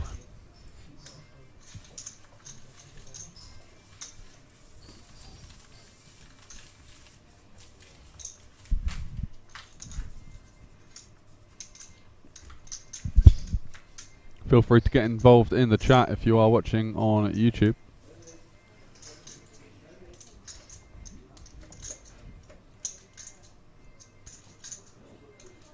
Fortunately don't speak Polish, so a couple of the comments have flown over my head.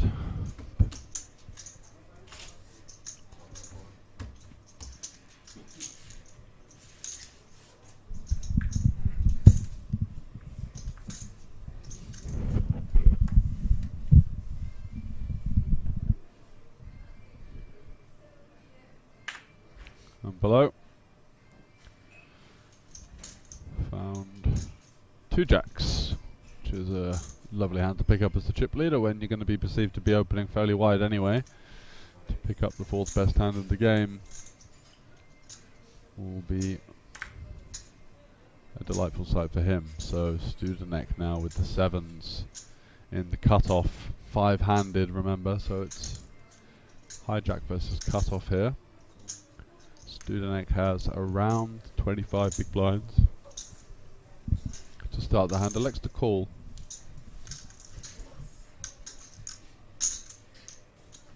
Shoving would be, I think, okay for chips, but in terms of the FT dynamic, somewhat of a disaster.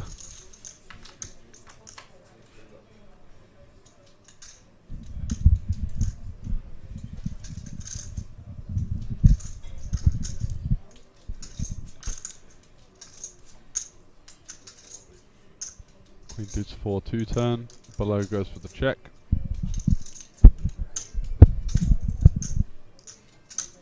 And probably see Studenek have a small stab here.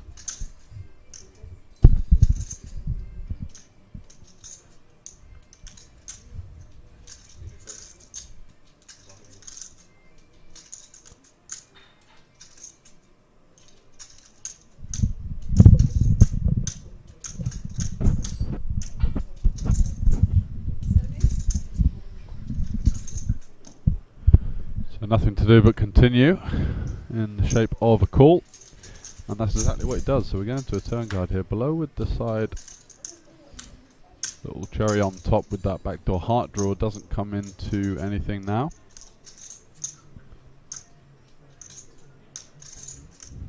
just the jacks, which is still the best hand, and Studenik might be getting a bit greedy here.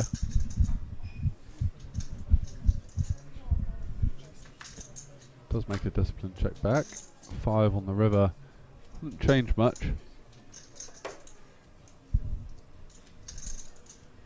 Can below find the value bet here? I should think so. Would imagine that a lot of Student X, Queen X is going to be betting turn.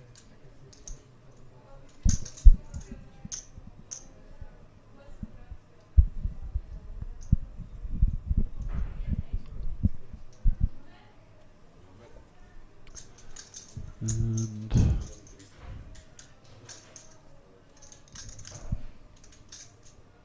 fires 2.3 million here, and looks like Studenek's not really going to think much about it. Getting around 5 to 1.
Out of here with the ace jack, popping it up.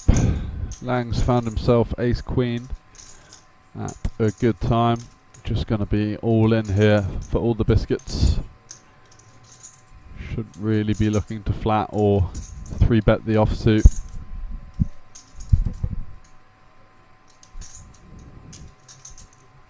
Pretty close in chips with 1 or 2 of the other players, so best course of action just to ship it in here. Let's go for a small 3-bet to 4.4.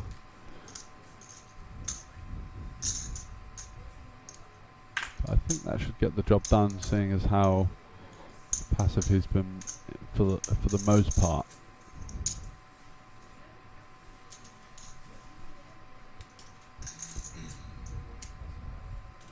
Interesting body language there.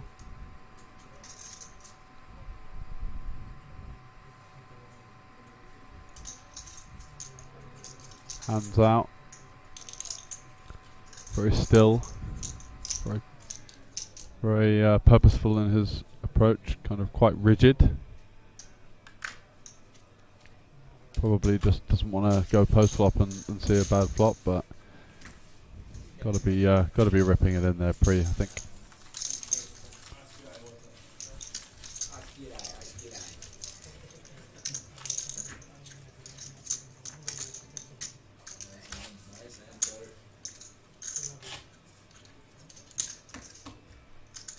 However, gets it done, down to 5.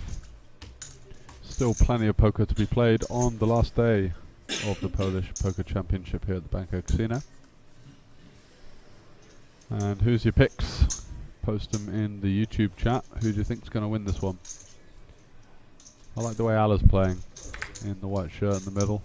I think he's certainly been bringing some well-timed aggression to the table, which is going to do you quite good stead on feels like this. Paolo here with the 8-3 suited.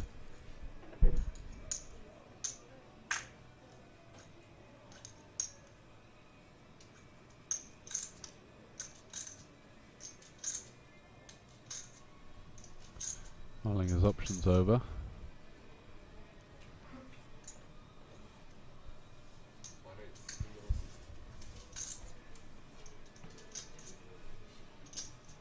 And Queen 10 for Studenik, so bad timing here from Ballo. Goes for a very small and somewhat disrespectful Small blind opening size. With it being so small, allowing student neck to almost just peel the deck. Maybe some of the offsuit 3 and 2x get dumped, but for the most part,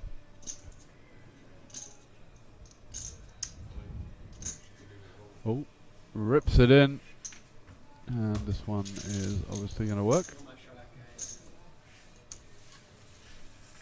Yeah, good stuff. Nice little pick up there.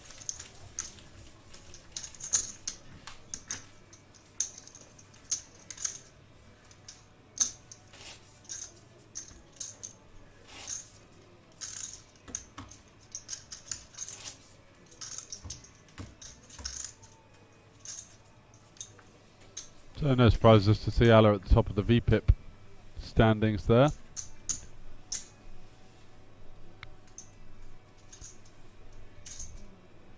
Lang with the 8-7 off. Finds a fold. Pavlika here, just over 20 million. Ace-5 off in the cutoff. Looks like he wants to wager some betting tokens. Does indeed. Pop it up.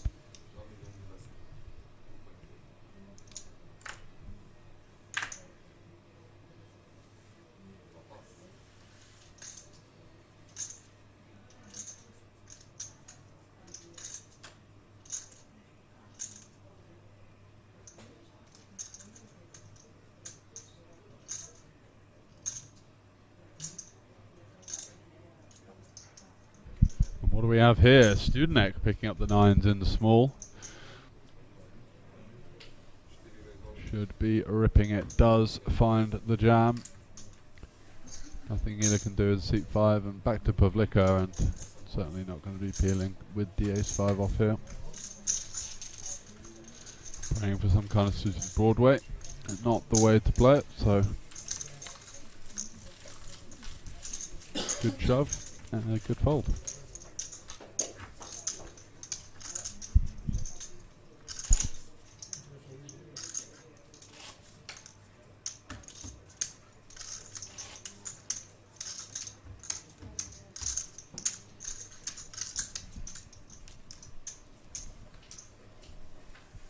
So similar kind of stats as before, showing Alla and Ballo, who have been the big stacks at this table for the majority, bossing the VPIPs and aggression as they should. Going to pick up a lot of chips on final tables like this, where people are under defending their big blind, maybe a little bit situationally unaware, and you can definitely exploit that just by opening slightly bit of a wider range, and expect to see some folds. As we saw Lang earlier, who's now in the mix with the 5-4, raise folding jacks, but cut off versus button for 22.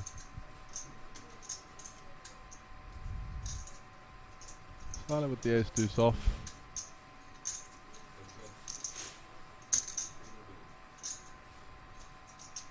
Like he's going to come out firing 3 million into 4.8, around about 2/3. Just trying to target hands like this. Maybe set up something on future streets. Probably just going to get the job done now by the looks of the body language from Lang. Does indeed fold. Another nice pickup for Alla.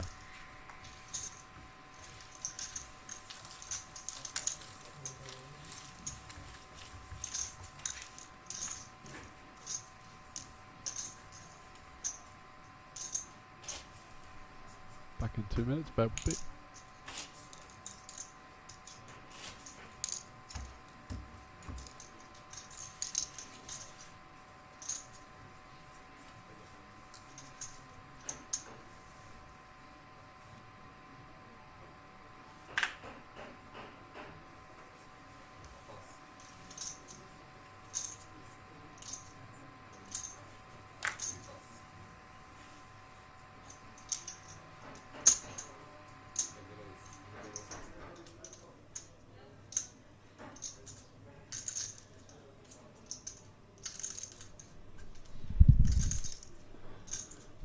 So Lang here with the ace-5 facing Ala's button open.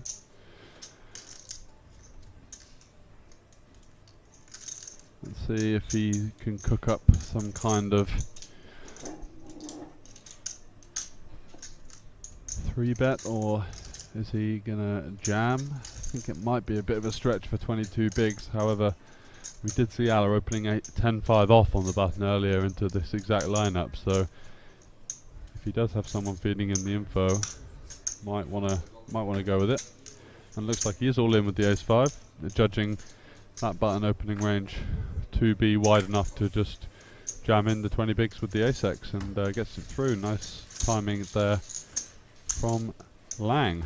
Gets himself back up to 20 million, which is a pretty decent stack, probably around about average 25 big blinds at the 800k big blind level. And here's the tip counts for you, ranging from 72 big blinds all the way down to 16. Ballo has walked away with it and has arm wrestled his way to quite a sizable lead in chips now. Like the way he's approached the final table, he hasn't got into any awkward spots, kind of navigating his way through, getting a few steals in. The old servant volley has come in handy for him. Open, big blind defends, c-bet, take it down, that kind of stuff.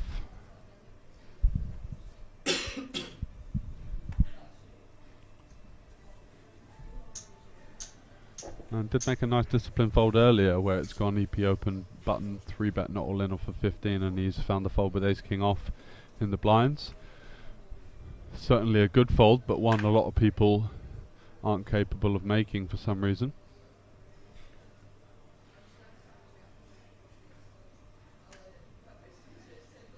But versus the range of the other two players combined there, ace-king with all the ICM and just the sheer amount of buy-in pay jumps we're seeing as the FT develops, not going to be enough to go with. So back to the action. Pavlika with the queen 4 off, going for the 3x out of position, and looks like he's going to have a go at the ace jack 6 two-tone texture with the 4 of hearts. Gives him limited backdoor options, but something. And takes it down.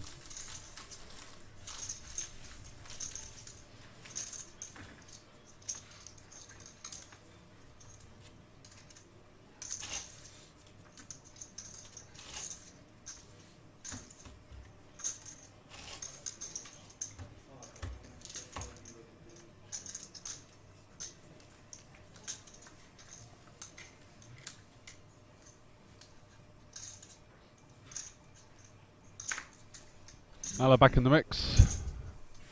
Just open folds to 10-9 suited. Interesting.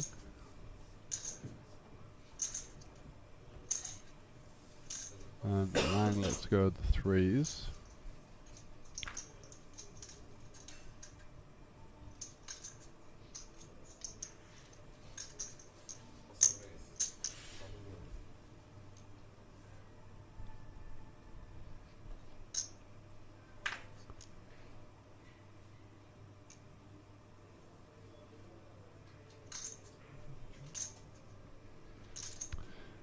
Pavlika has run into a very strong hand, small blind versus button for Ballo, ace jack suited.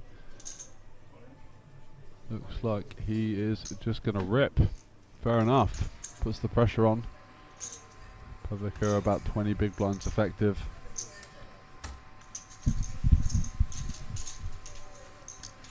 And once again, more chips going in the direction of that man. Sailing away from the pack now, up to 75 big blinds here at the Polish Poker Championships. €100 was all it cost to get in the mix. 3,500 entries, record-breaking field, beating last year's top prize by €10,000. Last year 40,000 for the winner. This year 50.7, so great stuff.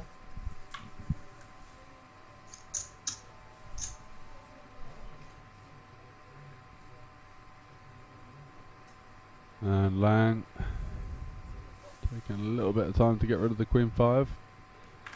Pavilka also in the muck. Barlow with the deuce 3 off. That's a go. And Studnik is probably going to give Alla a walk here. So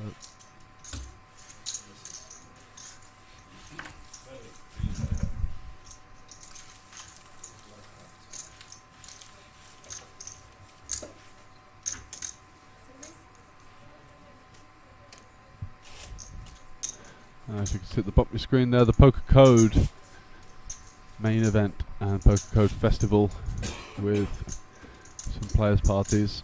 Lots of tourneys to choose from.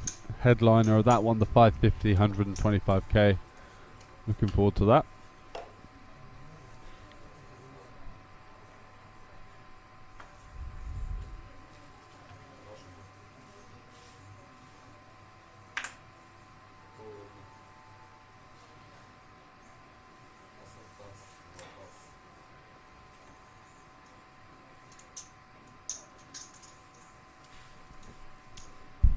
So Studnek once again in the muck and folds round to Alla with the 9-4 off.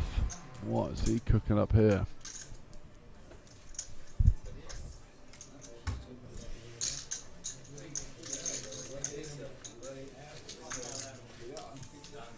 Not a lot it seems. 5 left.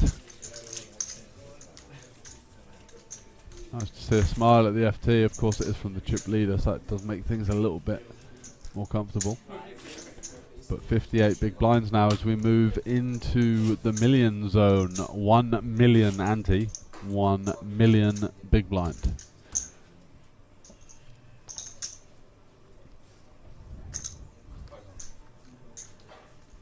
So really playing for huge amounts of money now. A lot on the line.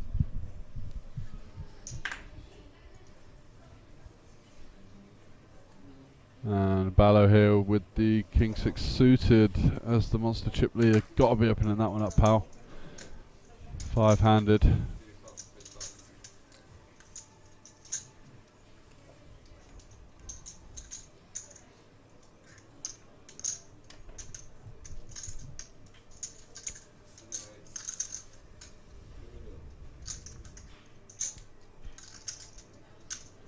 So Lang here, 3x to get BVB, and Pavlika with the 5-3, not going to be able to do anything about it.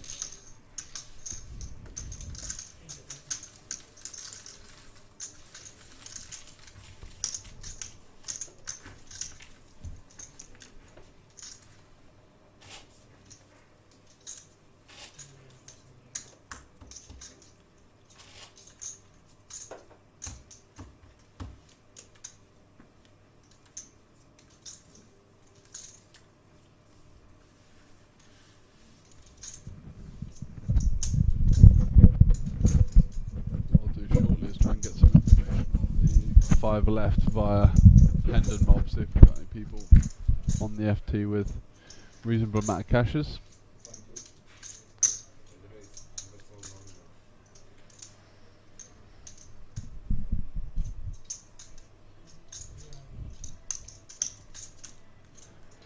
So Alla opening it up with the 8s, Lang on the button with 22 big blinds and 7s, manages to get away somehow.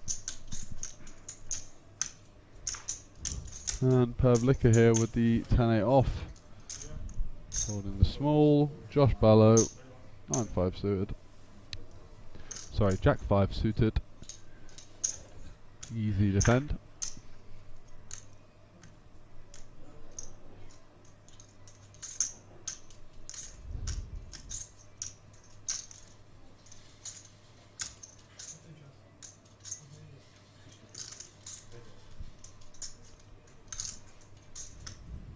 Sure it's taking so long. Is he cooking up some sort of idea of a 3-bet? Might be what it is. No, that looks like a call.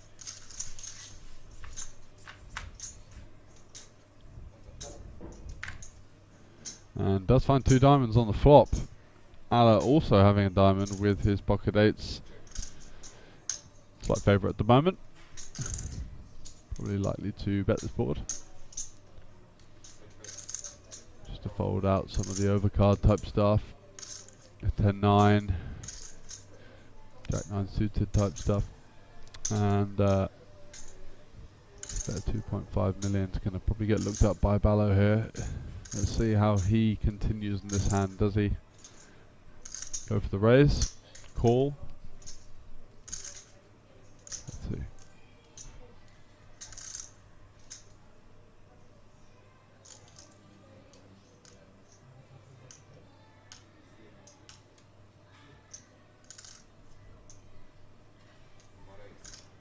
Right. A 3 bizzle.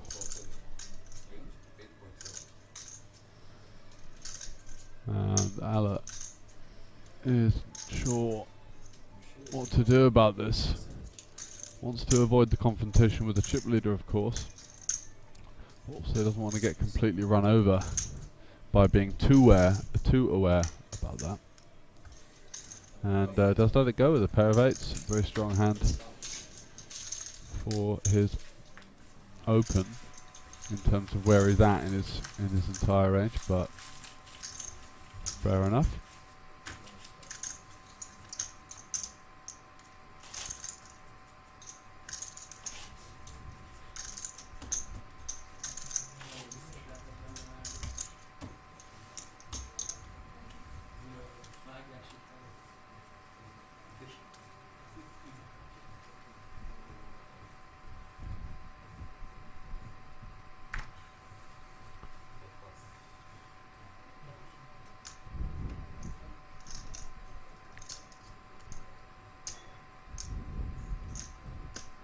Lang, definitely been on the more patient side in terms of his RFIs, his raise first ins. Has found Ace King, and looks like he's popping that one up off of about 22 big blinds to the cutoff.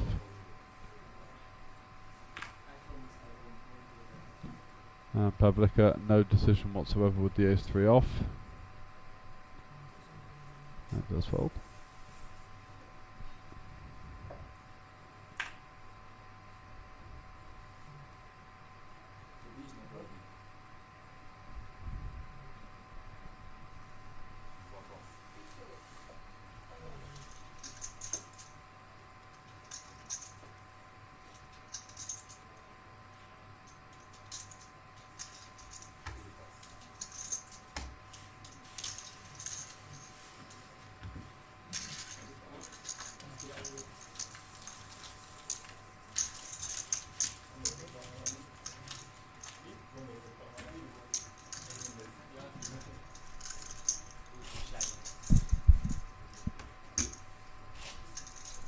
So Ballo there, the guy on the left hand side smiling, and you can see why. He's chipped up very well. Looks like he's got a bit of a rail there as well. Not sure what the antics are there, but a couple of people cheering him on. Maybe they got a piece.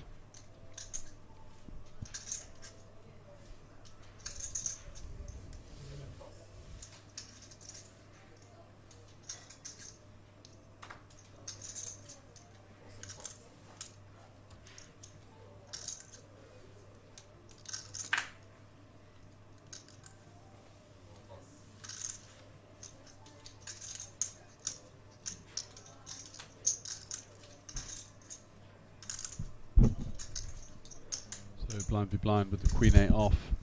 Studenek rips it for 15 big blinds.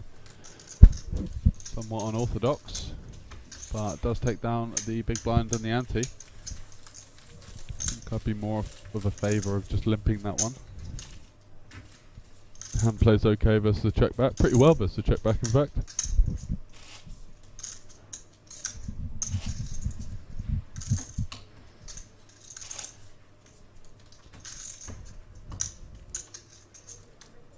And as the blinds start creeping up, starting to see a little bit more of the shoving activity. Couple of stacks roaming around that 20 big blinds and under kind of mark. Ballo Other bread and butter open for him.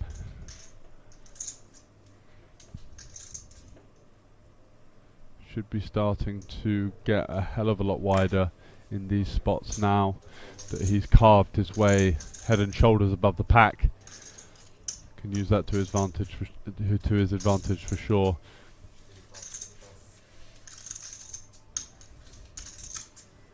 And Lang not going to be able to defend the 8 deuce off, so another one for Ballo now moving his way up to 65 million.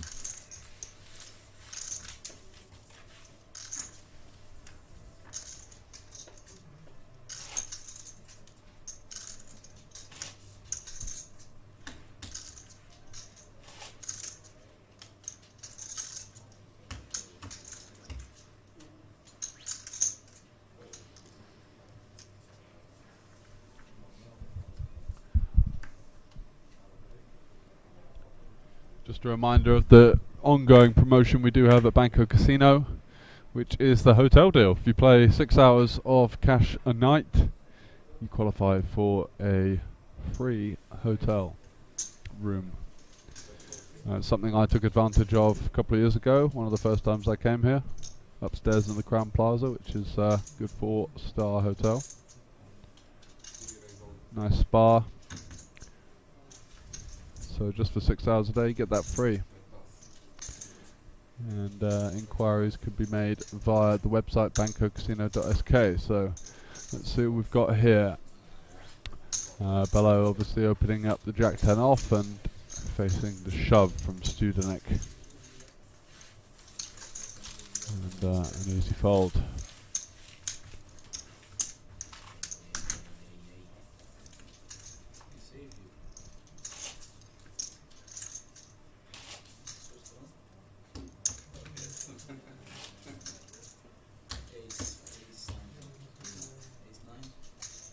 Not too sure what the table talk is here, but it looks like things have lightened up a little bit. There are certain stages of final tables that people do start to feel a lot more confident because they've locked up such a large amount of money, and they feel like the pressure's off in terms of trying to get the rest. So Pavlika in the small blind, easy all in here, ace jack off.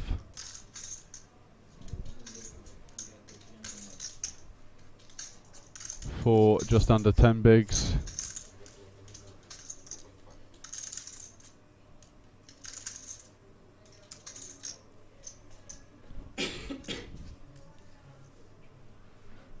And not going to do it for below, obviously.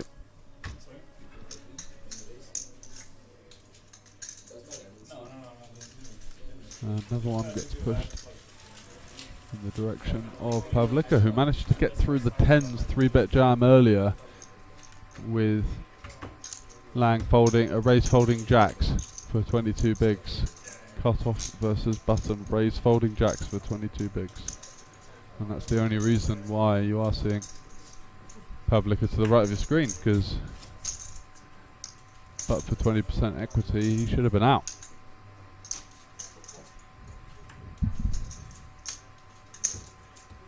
Very bunched at the bottom there. Alla 23, Lang 22. 3 players on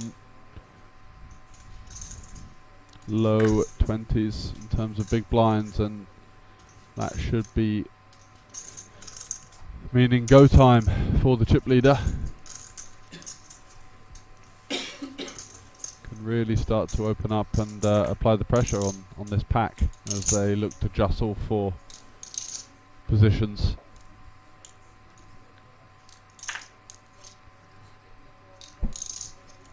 So Jack 4 off. Might be taking it a step too far, but let's see what he does.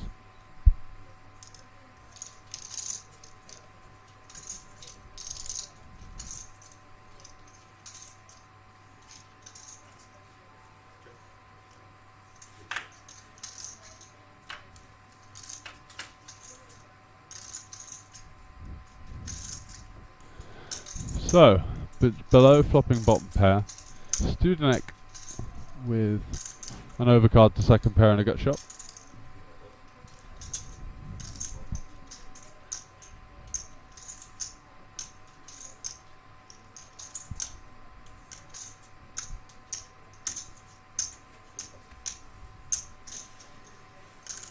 Gets it done.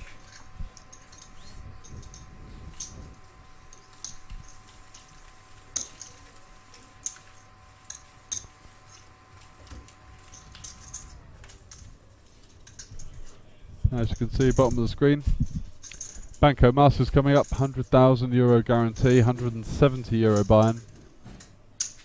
Cross 15th to the 20th of September. Lots of fun in store for that one.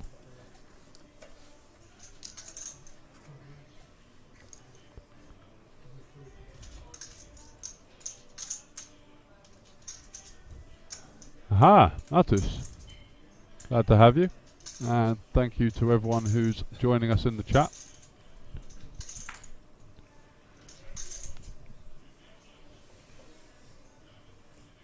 Ace Queen now for below. It's going to be opening very wide here, so to pick up Ace Queen is a massive hand to find on the button, just because he is going to be seeing the shorter stacks rejamming quite a lot when, or that's how they should react if he's going to be opening stuff like King 3 off and Jack 5 suited, all that kind of stuff is getting opened, of course, so it does mean that he should be getting rejammed on a little bit wider, and so to have Ace Queen is a big spot. And could be fireworks here. We've got Alla with the overcard and the flush draw, Ballo with top pair, top kicker. Pretty wet board. Lots of turn cards that can spice things up here. And Ballo would do well just to find a nice large size. Plenty of things that can continue here. And Alla does indeed peel. And the 7 of clubs no good.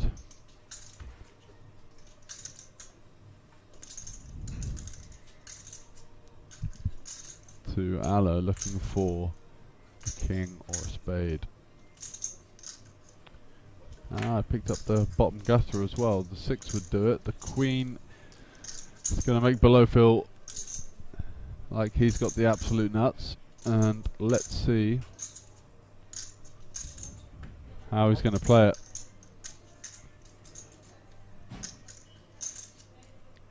I wouldn't even mind an overbet jam here. There's a lot of hands that can look like have given up. Jack 10, Jack 9, 10 9 that might want to rifle it off. But the bet line is always somewhat suspicious for me anyway.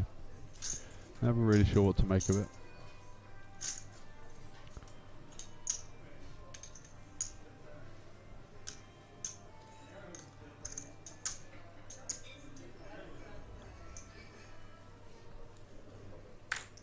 And how big's that?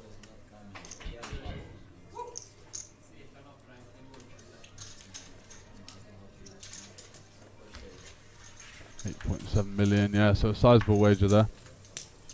Banking on the fact that it does look like it's got a lot of misdraws or hands that have kind of given up on the turn on a straight completing card.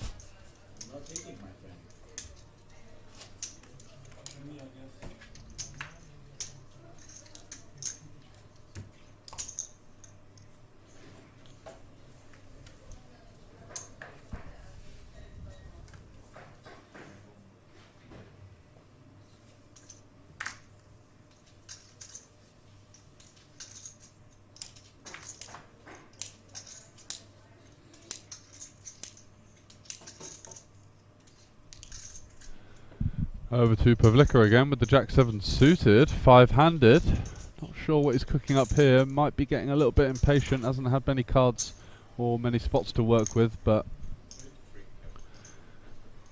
doesn't mean we need to be putting a quarter of our stack in with Jack 7 suited pre. 4 players behind him.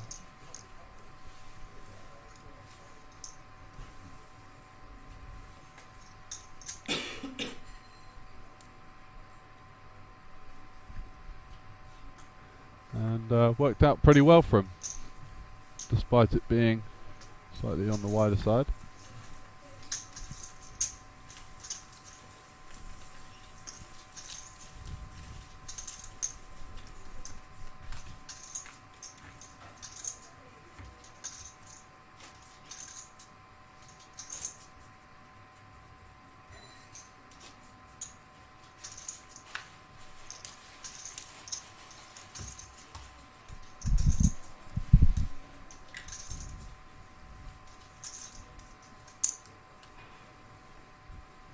So a whole host of 20 to 25 big blind stacks. And Studenek now in the cutoff, King Jack suited, opening it up.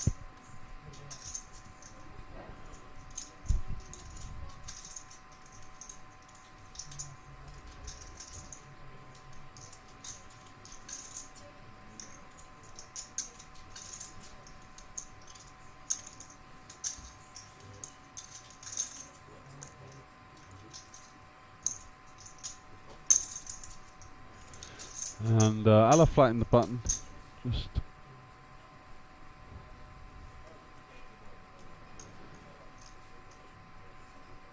feeling a flop with King Queen off, seems fairly reasonable. Could also 3-bet, but kind of awkward versus that 20 big blind open.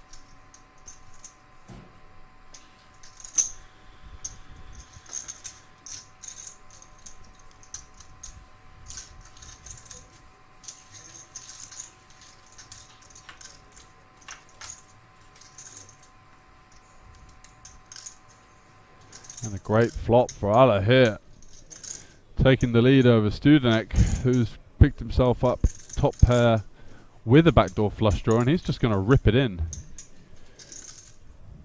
Oh, sorry, Pavlika. 3 sets of top pair here, running very thin. Pavlika with the backdoor straight draw, backdoor flush draw. Studenek with the backdoor flush draw, backdoor straight draw. And the spells fireworks.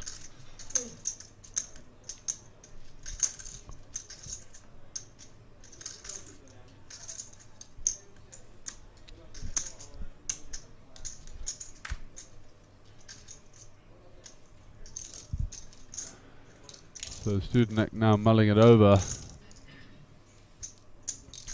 facing the big blind donk jam. Yeah, I'd be going with it as well. And snapped off behind now by Allah, who can wipe out 2 people here. Oh, does he cover Studenek? No, it doesn't look like he does. So Pavlika and Allah at risk. Studenek looking for some help in the form of a 10, a 9 spade, running jacks. Pavlika looking for backdoor hearts. Any kind of card that gives him a gut shot or a straight draw. And Allah just looking for a nice clean hold. Great start for him.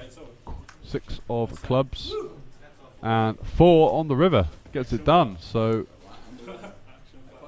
Pavlika eliminated in a very unfortunate spot there to run top pair into top pair into top 2.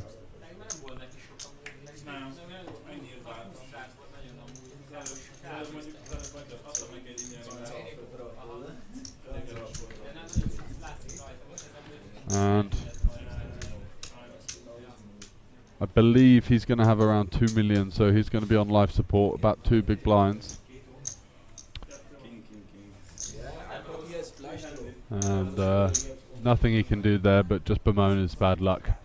Very unfortunate to run it into the top 2 in there, just lurking behind from Allah.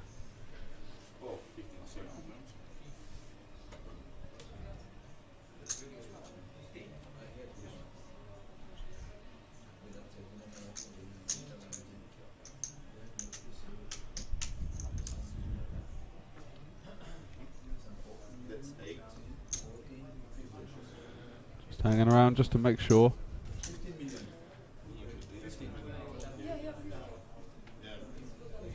Very dejected looking look, and you can see why. very sick to have been grinding this tournament for days upon days upon days, and to run into it like that, big final table, is heartbreaking. So.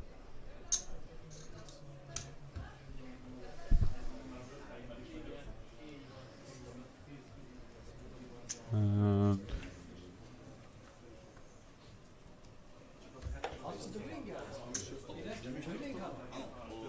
he's been walking off, coming back again. Does he know he's still in or not? I'm not sure. Left with a bowl of rice, and as they say, a chip and a chair. Always possible.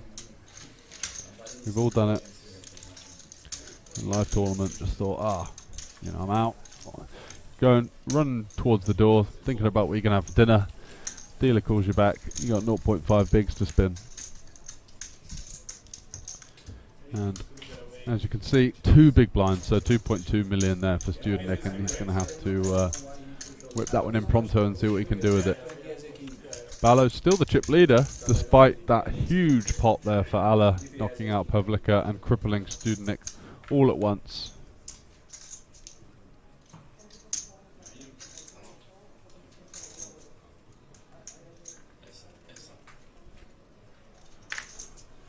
And Jack 4 off, not going to do it.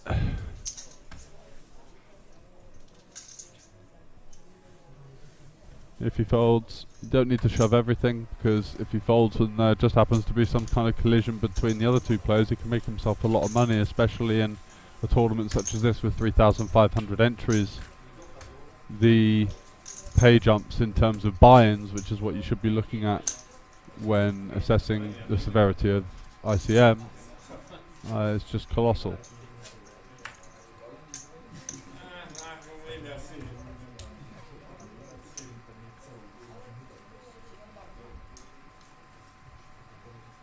Winner of this event be getting 570 buy-ins.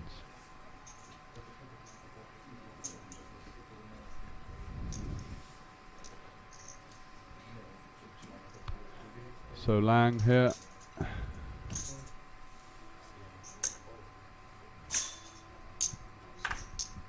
Decides to limp, which means that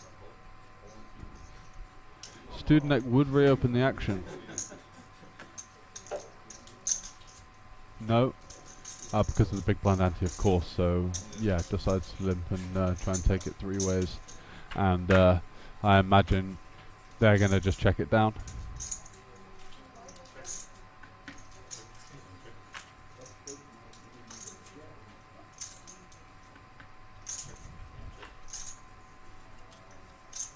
And an ace on the river, and that gives Studenik the straight. So there you go, in with a fighting chance now.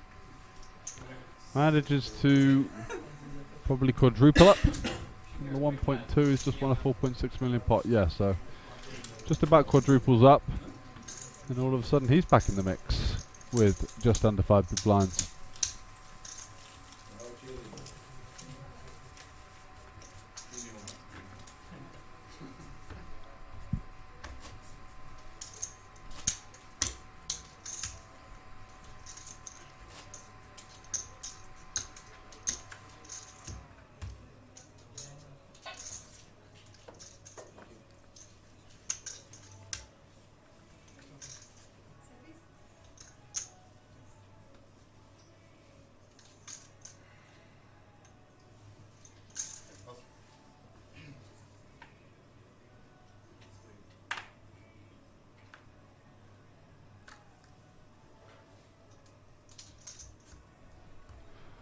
So below, just doing what he needs to do, just continuing to apply the pressure, picking up small pots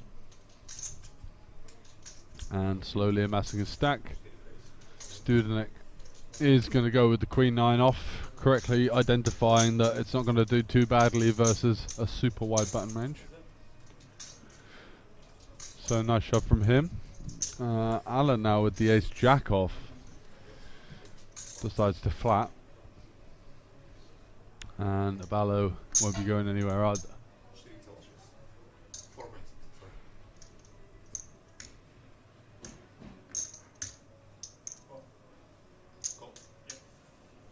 So once again, teaming up on Studenik. Couldn't get him last time. Can they eliminate him and get down to 3 players?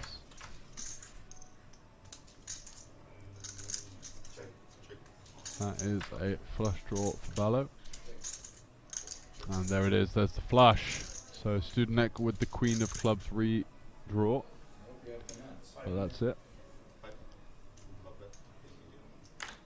And Ballo now betting into a dry side.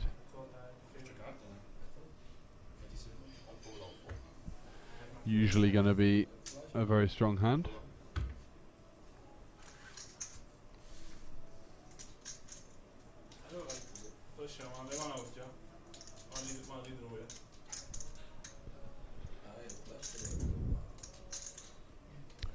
And haven't quite seen the river because of the delay with graphics.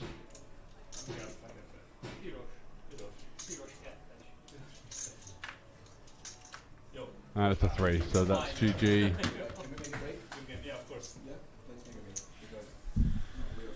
He'll be disappointed now, but I'm sure in a couple of days that will sink in, and I think did a great job. Made a lot of money. But there's something about poker tournaments, unless you win, they can really get on your nerves and build up, and the frustration of having these nearly runs can play a part in the back of your mind. But we are going to go to a break, so thanks very much for joining me once again here at the Polish Poker Championships main event, Final Table. The €100 tournament collected 3,500 runners and 350k in the pool, playing for 50.7, second getting 28 and third getting 20. I'll be right back. Thanks very much.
Hello and welcome back. So a deal has been done, and it's going to be 37,000 for Ballo, 32 for Alla, and 20 for Lang, with 10,000 and the trophy to play for. So still fairly deep stacked. So let's see what happens. 37, 32, and 20 is the deal.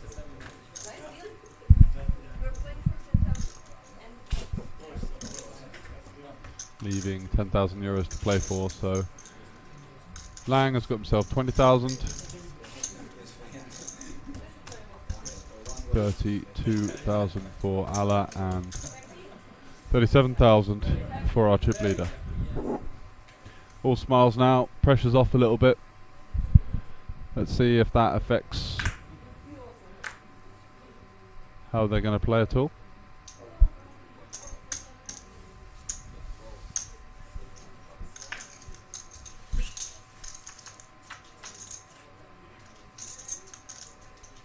What a flop for Ballo.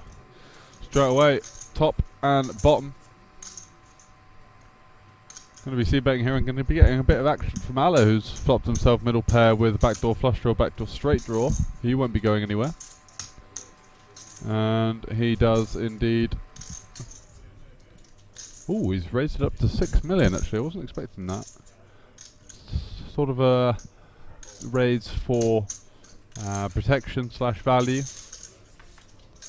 Just trying to get Ballo to fold some kind of hand like Queen Jack, Jack 10. It is a range bet for Ballo, obviously, so Alla's raise does make some sense.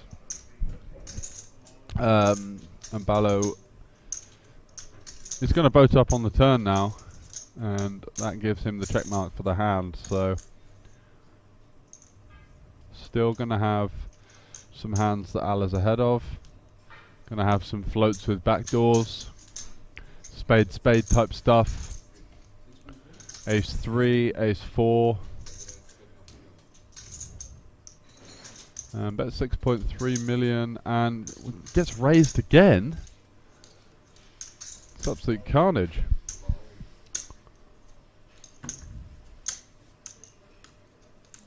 And shoves the turn over a check raise. What are you doing? You've got a boat.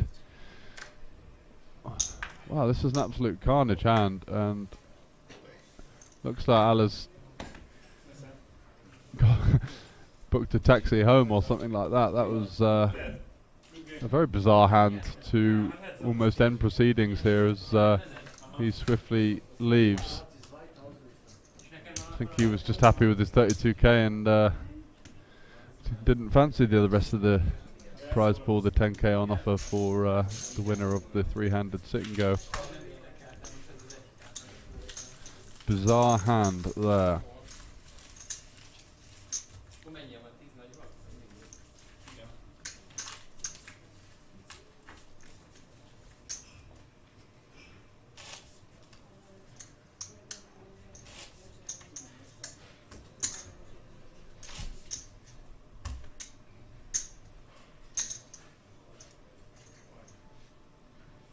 And all of a sudden we're heads up after the deal was done. Out of there leaves with 32,000 euros. And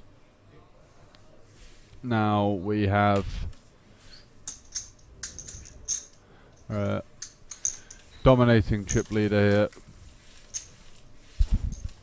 looking to get over the line, get that trophy and the extra 10,000 euros on offer.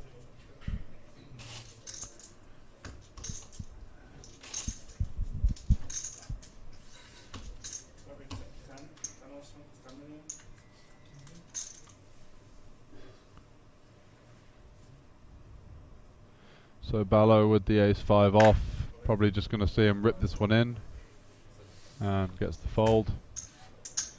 I imagine Lang isn't going to be too clued up on his push fold. It's definitely been on the tighter side. Definitely been somewhat fortunate to get this far. 12 bigs playing 128.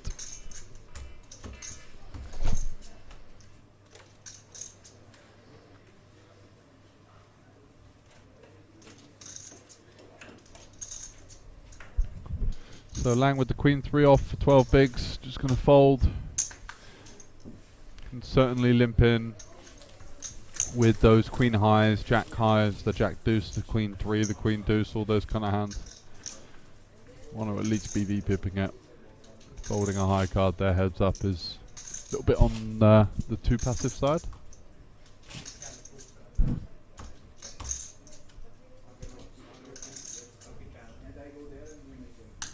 But maybe one of the only instances of heads up he's played if he's just playing tournaments all the time. Most tournament players don't get to this situation very often, so you might see some non-standard heads up play, that's for sure.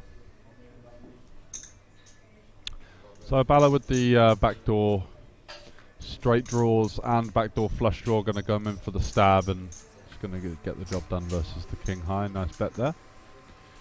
And whittling down Lang, who's left with 9.6 big blinds.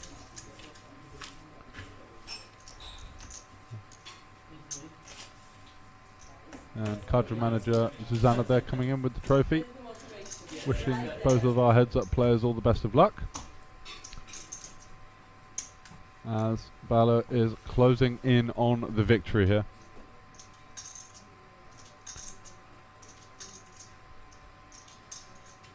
Yeah, Bozot saying it's not a good deal anyways, good luck. I thought it was a little bit on the short side for Balo. Would have been looking for a little bit more there. Jack 5. Yeah, I mean, so Lang's not shoving the king 4 suited, clear jam. And Balo here, a bit fruity, a 2.5x. Out of position with Jack 5. Lang is going to continue. Does flop top pair here, so going to be getting some chips back, going to about a 1.2 SPR, and Balo is going to fire. Looks like 1.5 million.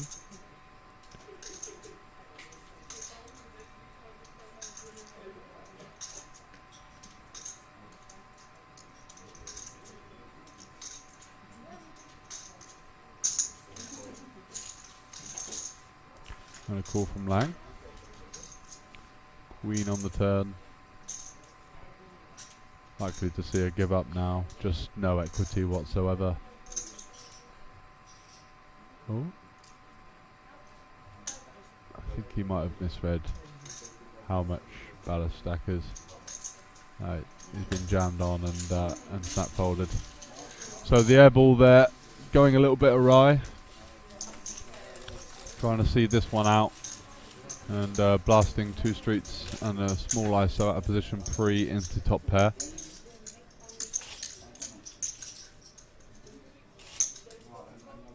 And a lifeline.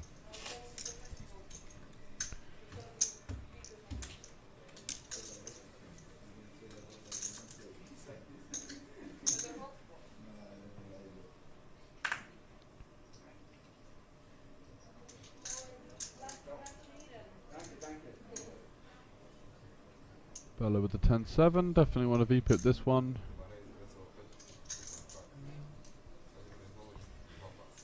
Comes in for the open and an all-in from Lang with the ace-deuce suited, pretty standard stuff.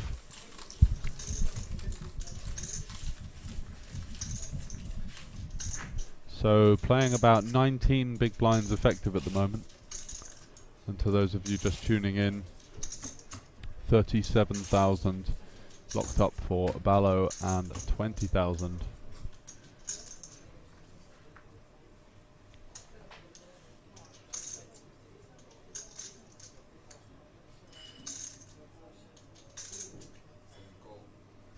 for Lang, limping in with the king 6. Ballo queen 5 off. Is it going to be a repeat of the jack 5 hand? No, it's not. Decides to check this one back. Overcard, backdoor flush draw. Not a bad start. Complete whiff for Lang. Likely to see a bet now from Ballo, just targeting some hands like this, some king highs, maybe some weak ace-x. You could potentially limp a hand like ace-6. And yeah, gets it done with a bet there. So whittles down Lang to about 17 big blinds.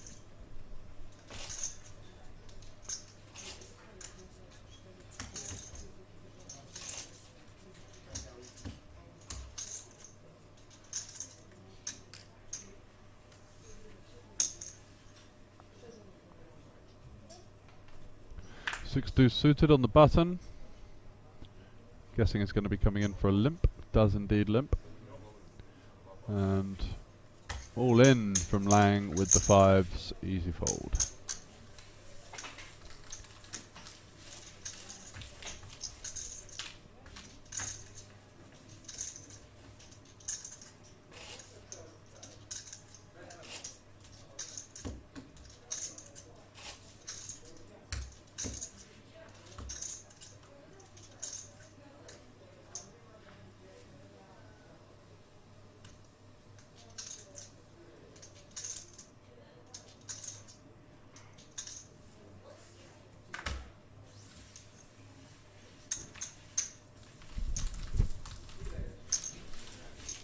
Ballo take them on there with the jack 10.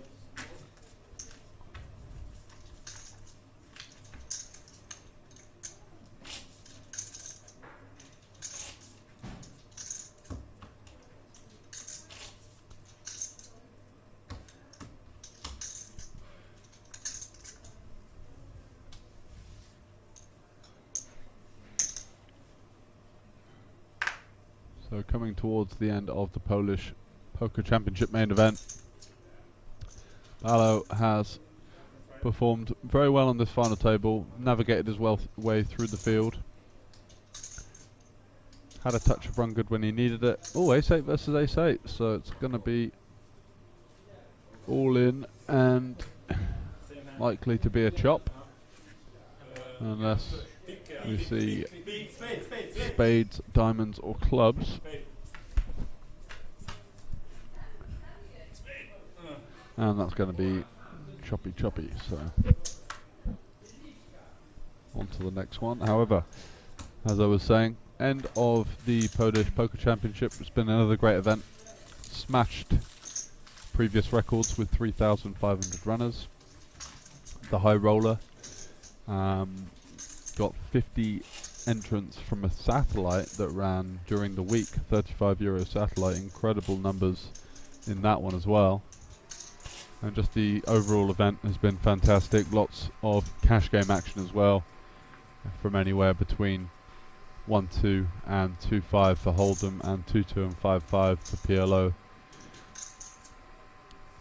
I myself played a 5-5 game the other night, and there must have been about 20 grand on the table, so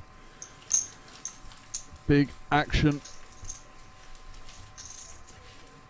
And it's all happening at Banco. Coming up, we have loads more events for you. So it's the Banco Masters, 2 weeks time, and that is a €170, 100k guaranteed multi-day one format.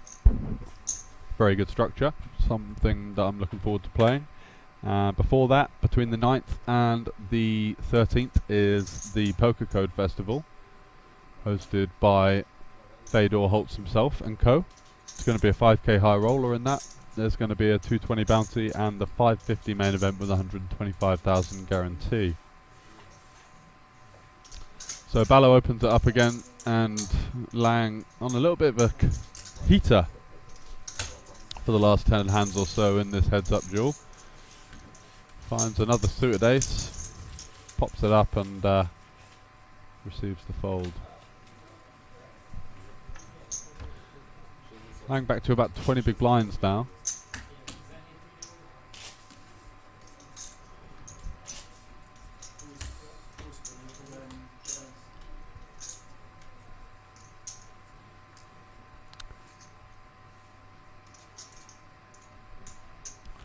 And also forgot to mention the festival, which is coming up at the end of September. Loads of action there. Roulette, blackjack, sports betting, Omaha, Sveton Special, OFC Pineapple, Short Deck, Hold'em. Every single tournament you can think of running during what's going to be a mad week here at Banco Casino. Make sure you get yourselves over here for it. It's going to be cash game action and tournament action galore. So 6-5 suited for Ballo. No, he's going to limp this time. So we've moved up to the 1.2 million blind level. Flops himself a gut shot. Lang, bit of a swing and a miss. He's got some backdoor stuff, but don't think he's going to be defending it. Yeah, just lets it go.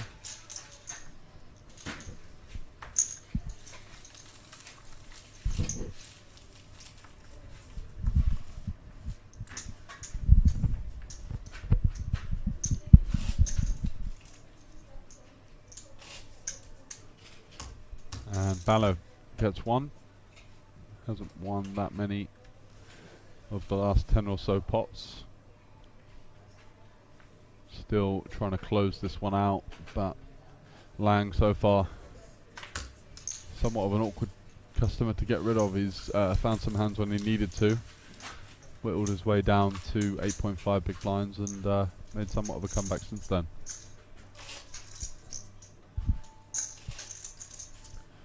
But with the blinds going up, should be around about the 15 big blind mark now, so likely to see him all in at risk fairly shortly. Big hand, heads up, King Jack suited. For Ballo, gonna be opening it up.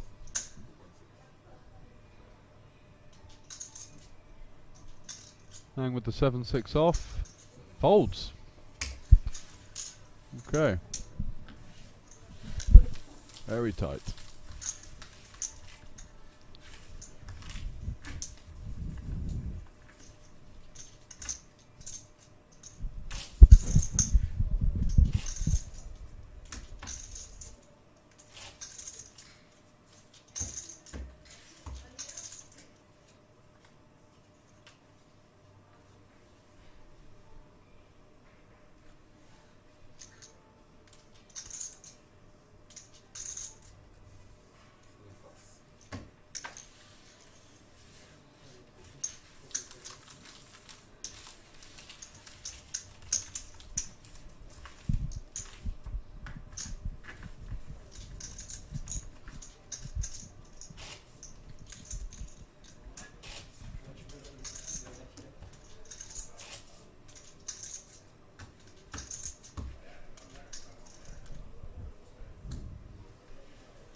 So 8-4 off for Ballo.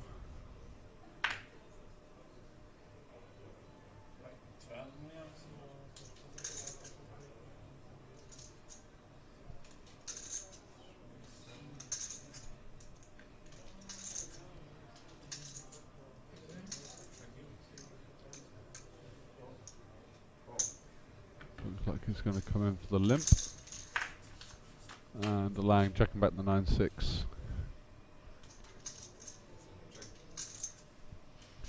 We're going to miss for Ballo here.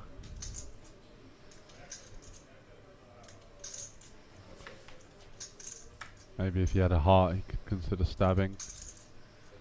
Let's turn some kind of equity now.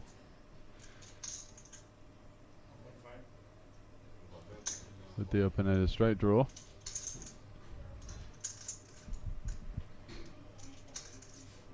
And wow. Lang just snap folds. Third pair, heads up to the delayed bet. Which is, if you're watching at home, not something you should be doing. Heads up, obviously. Pretty tough to make a pair and hold them. Can't just go letting it go, especially when your opponent hasn't c-bet the flop. On a connected board where he's unlikely to be checking back any kind of strong hand due to the plethora of draws or worse hands that are out there. So Lang does have slightly less than 10 big blinds, and puts in 3.1 million, so a bit of a strange size. And he shoves with the king 8 off, and he is dominated, so he's going to need an 8 to win the Polish Poker Championship main event. Can he find a date with an 8 to lock up the 10,000 extra money alongside the 37 he got in the deal? And what's he got? Needs some kind of backdoor straight draw as well to go alongside it. No, very close. Looking for 3 outs. Or Lang is going to be up to 23 million and right back in the game. 3 on the river isn't what he's looking for, so Lang with the double. Back to 23 mil. And just under 20 big blinds now, so very much game back on.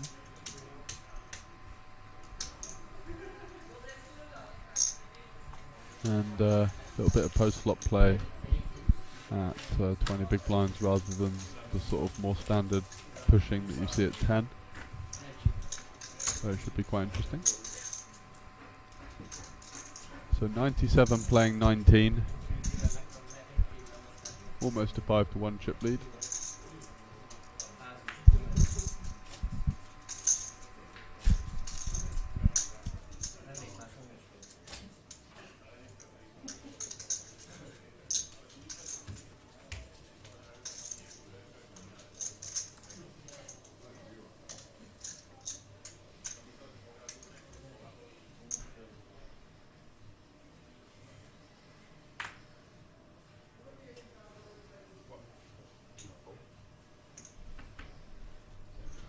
So 10-4 suited, limping in, seems pretty reasonable. I think versus an opponent like Lang, you could probably just get away with limping the deck, basically.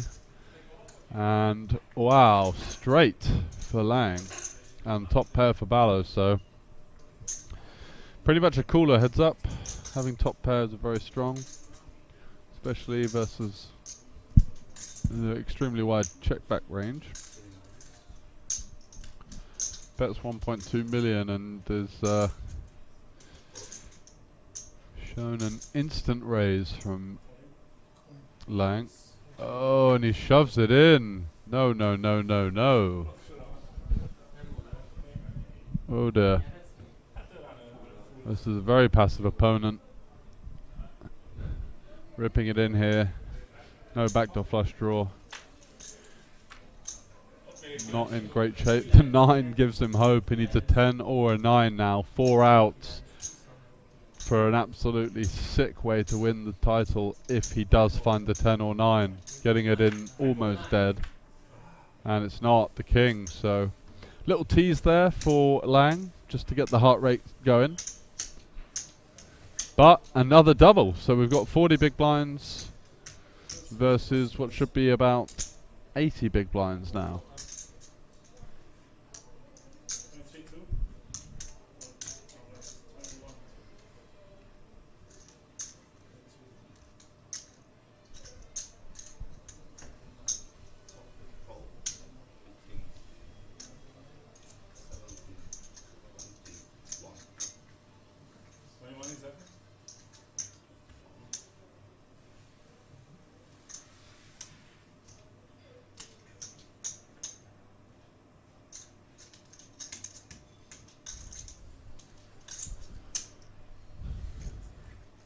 So just ripping it in versus the check raise there.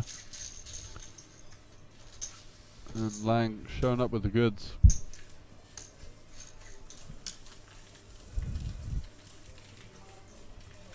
Easier to say because we've seen all of his whole card information, but you'd want to think that Ballo starts to adjust to just how tight and kind of face up his opponent is playing.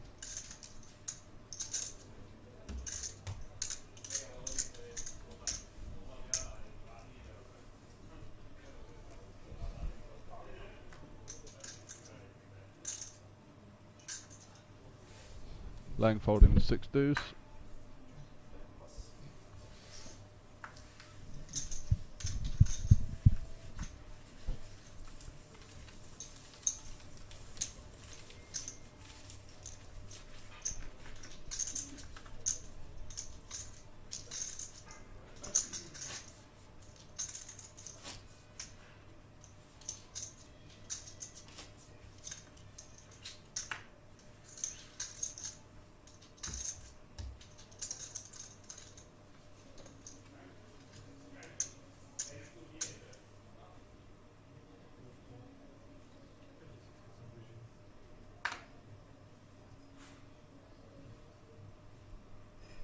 So 10-7 off for Ballo.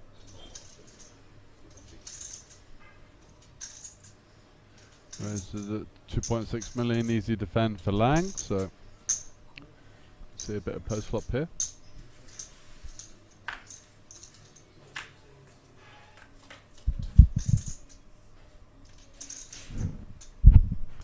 And Ballo takes the lead with the middle pair. King 7 deuce. Certainly a sort of board where you'd want a small sizing like a quarter or something like that. You can just simplify that by doing it with everything.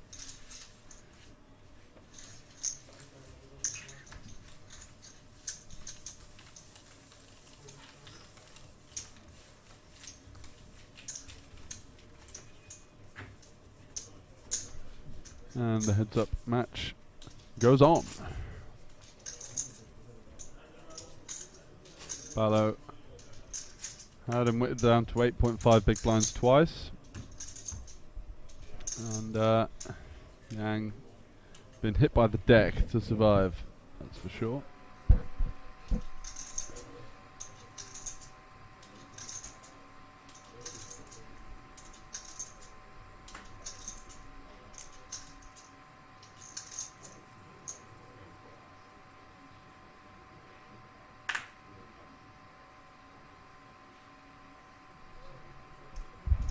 So Ballo facing the limp is going to check his option, not going to go for the ISO this time. Game face on there for Lang, staring intently at the board.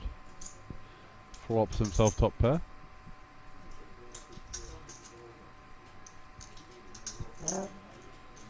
And it's probably going to be a stab, and that should get the job done.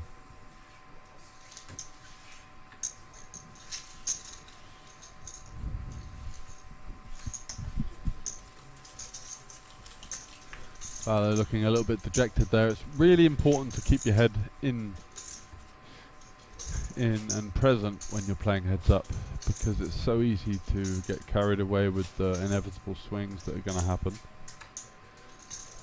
You know, you've gone into a heads up match way behind, clawed it all back, and now have the 3-1 lead, or the other way around. And what's happened here is they've gone in. Ballo's been taking a couple of hits and just looks a little bit slumped and dejected, but pick himself back up. 40 big blind heads up match, get back into the thick of things.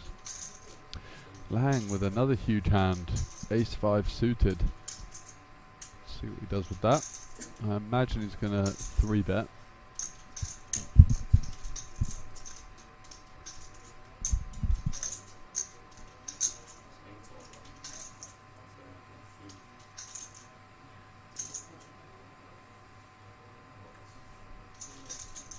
Does indeed 3-bet and gets it through.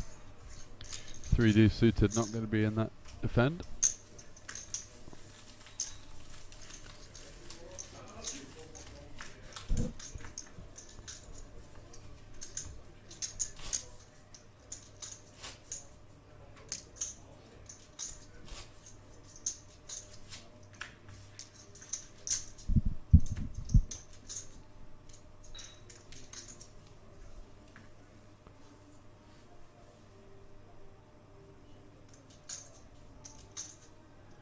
7-4 off for Lang. Does he come in for the limp? No. Lets it go.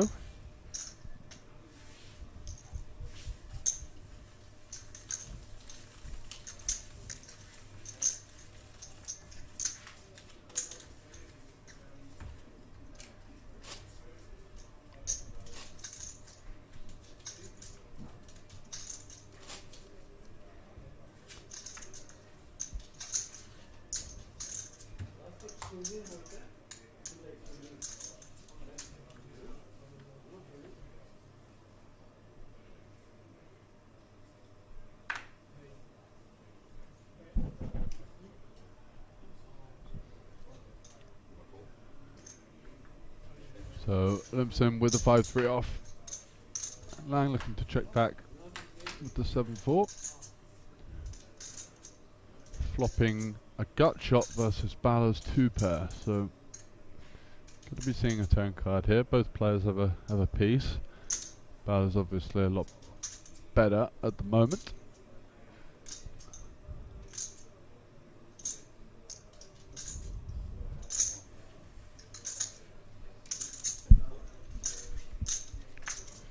Looking to avoid the 6.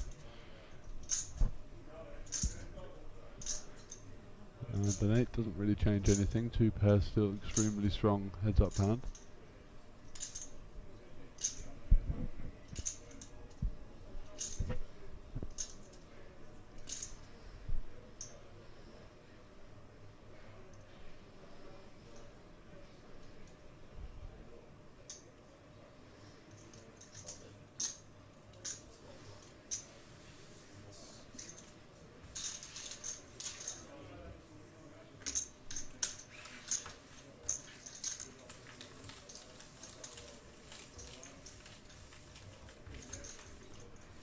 And after a tough run of hands, nice one for Balor to get a post flop one through there, add a few big blinds to the stack. Blinds are at 1.2 million with a 1.2 million ante.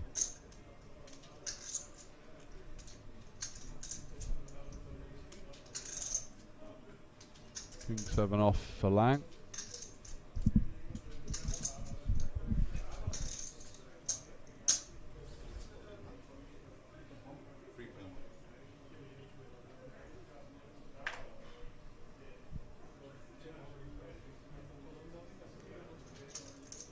So Queen Jack versus King 7 here. What is Balor going to do? Is he going to 3-bet? Is he just going to call? Looks like he's in the just call camp. All for it. Nice hand, can flop a lot of top pairs. Instead, looks at 2 overs with a backdoor straight draw. Can't just be folding just yet.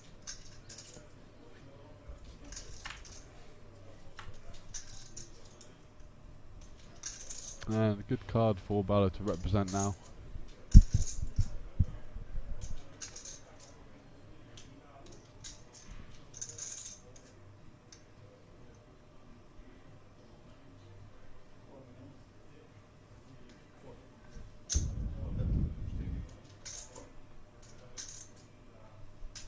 Bet 4 million, and that's going to be good enough. No club in Lang's hand.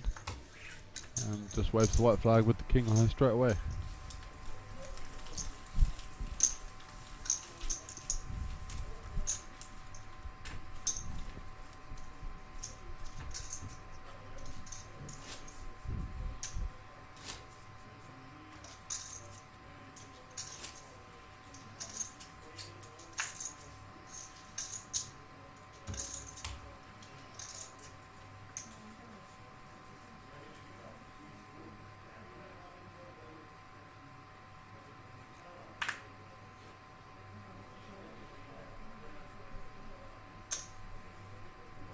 Balor finding the ace on the button, ace 5. Going to be good for an open. Ace 6 for Lang. So ace versus ace action. Very likely to be a chop.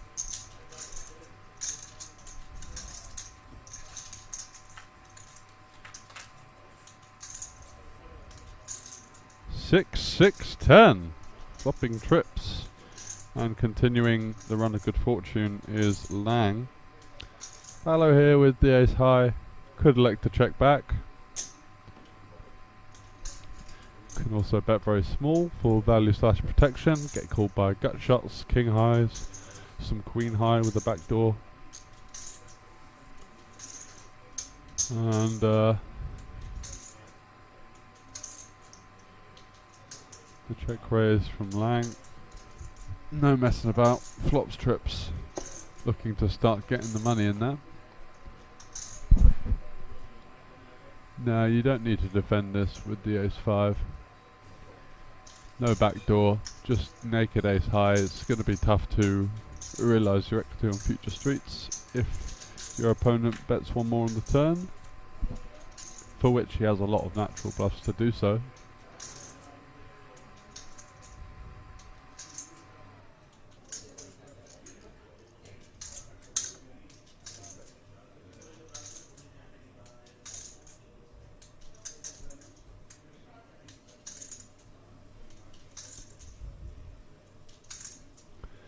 And now Ballo considering continuing on the turn.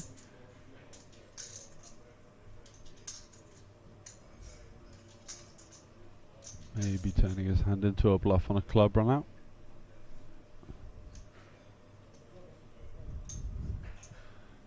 And button clicking alert. Button clicking alert. This is insanity.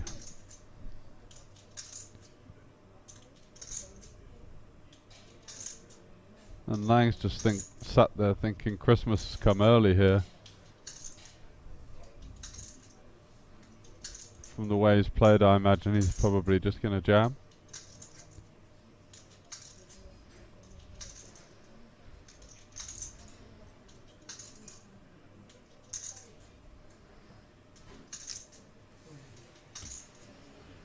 Does shove, and Ballo has to give it up, having absolutely nothing. Floated ace high versus a check raise, and then bluffed raise the turn with the future nut flush blocker.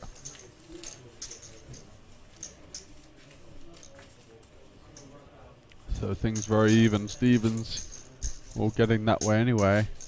Lang came into the heads up match about a 5 to 6 to 1 dog.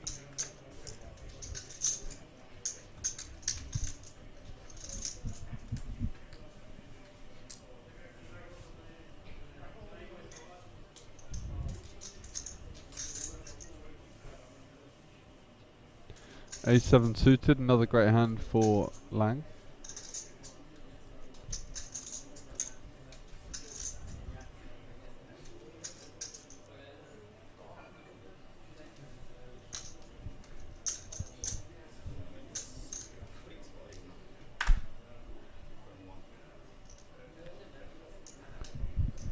And the same hand once again.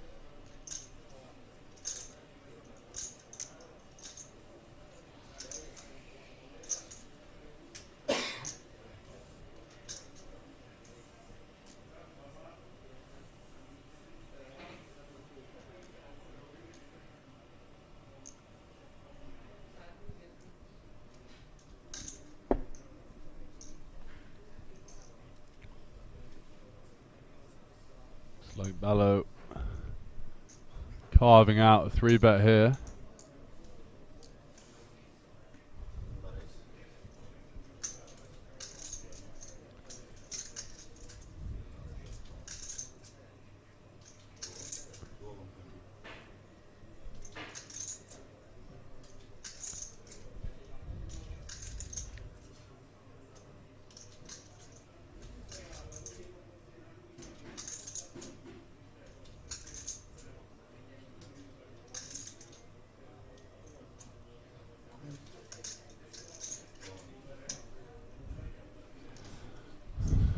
And Lang will be continuing in the form of Cool. So, big pot here. Both players have the same hand. Single suited versus offsuit. So, Lang with the slight equity advantage, as you can see. A bit more likely for him to make the flush. And that's a good board for Ballo. He's just going to probably take this one down with the C-bet, I'd imagine. Somewhere in the region of 5 to 6 million. Don't need to go too big in a 3-bet pot. Somewhere just around quarter is fine.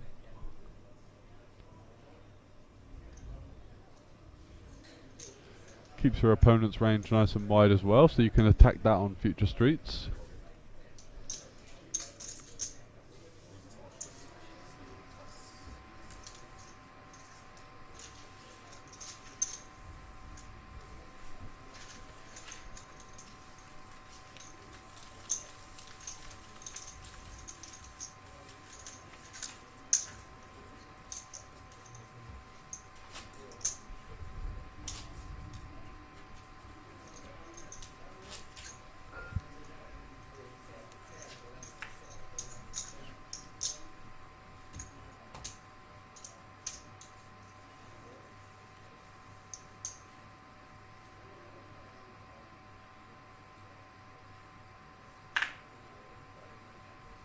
Ace-3 suited now for Ballo.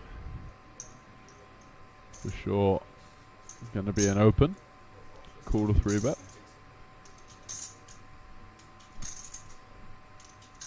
And 10-8 off for Lang, so get a little bit of action.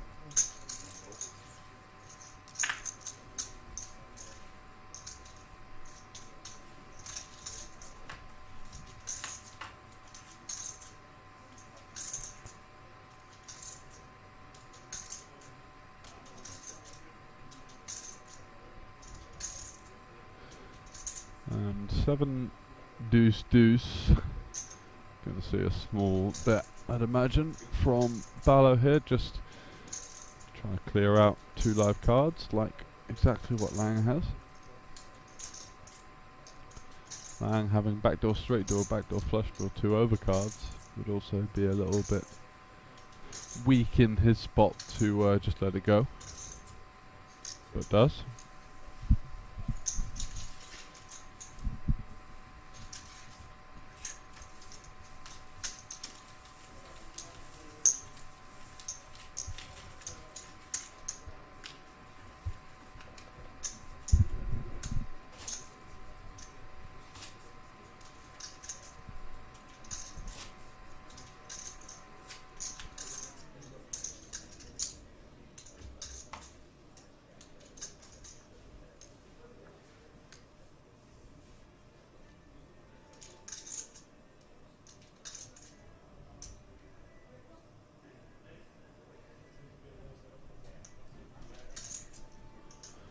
So, King Jack on the button for Lang.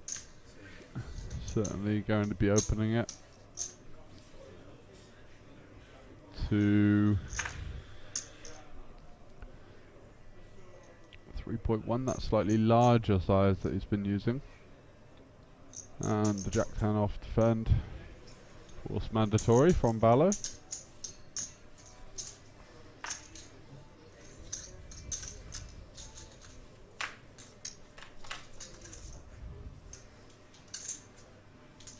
And a spicy flop as Lang flops himself a gut shot and Ballo flops himself a pair with a flush draw, and here comes Lang out firing.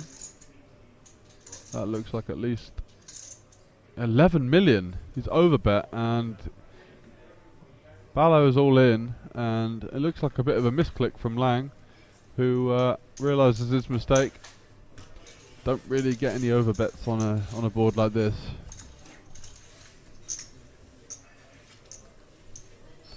But fair play for the heart.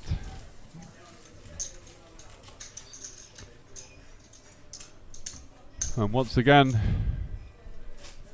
in a situation where Ballo has a commanding chip lead.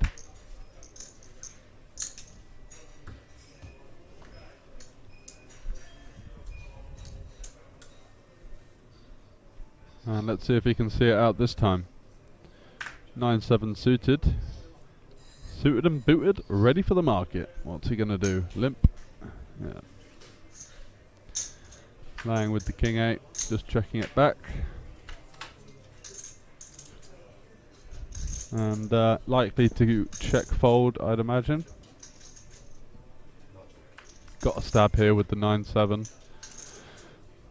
So that you can double barrel turns like this. Diamonds. 5x. 6x. 10. 8. So many good turns.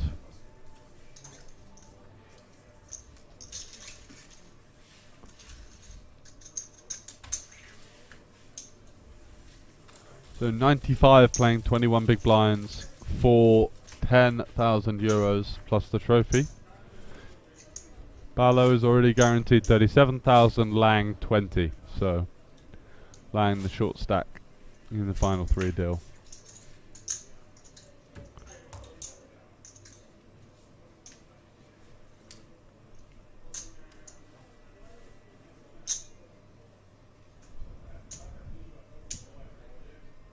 Lang with the jack 10 off. 20 big blinds. Calls Barlow queen deuce off. Checks it back.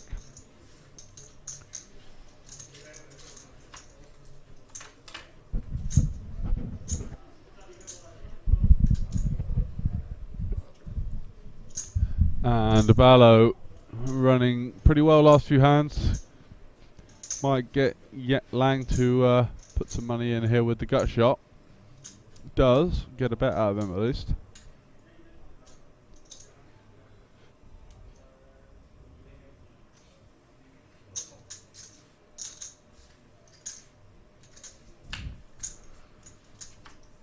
And a 4, very inconsequential. Let's see if Lang loads up a second barrel. Looks like, oh, little bit of live tails kind of thing going on there. Reach for the chips. Side. Doesn't look overly comfortable.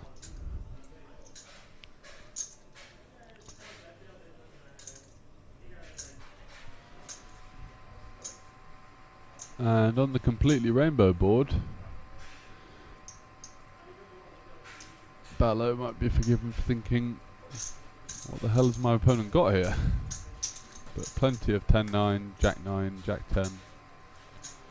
6 on the river changes nothing.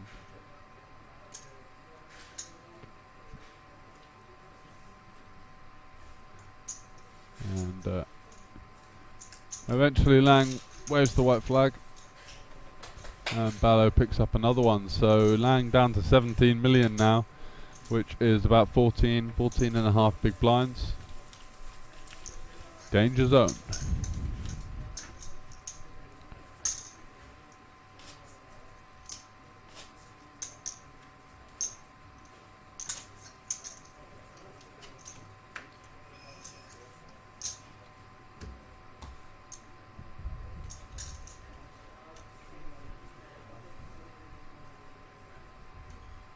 Can Barlow get it over the line? Ace King suited.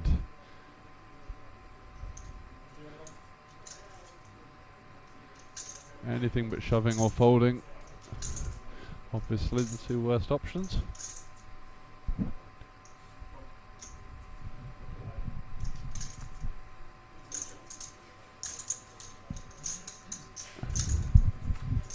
And he does limp in, getting a bit trappy with that Ace King. Lang.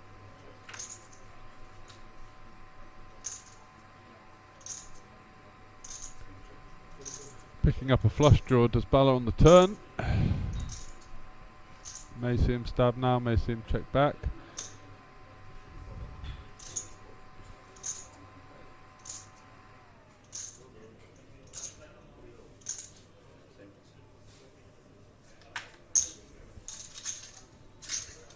And takes it down. So chip counts once again, 12 big blinds facing 104 at the 1.2 million blind level.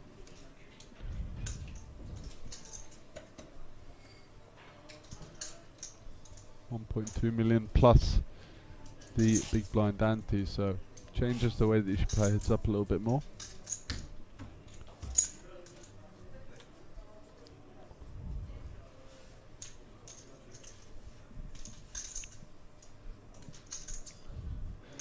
Queen 6 for Lang. Limps in for 1.2. 6-4 suited for Ballo. Gonna check it back. Flops bottom pair. Lang's got flush draw.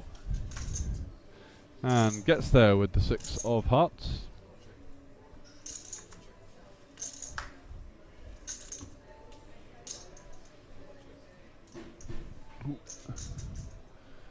And is Lang going to find the value bet here with the 6 of hearts?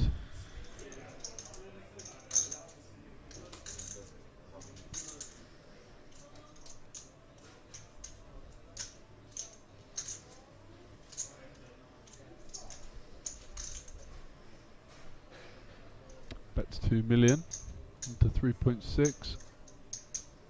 What's Ballo thinking about here? No need to get the cape on, lad. Oh. Oh dear.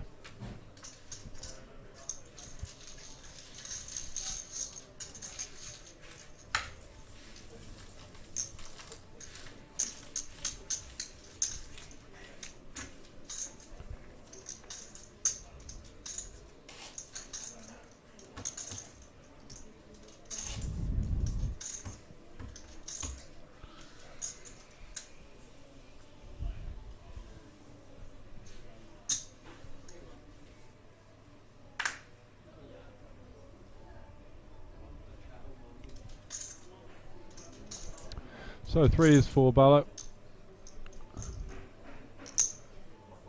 Looks like a raise. What was that call? Yeah, call 600. Lang all in. Can't be limp folding the 3s. Got a call.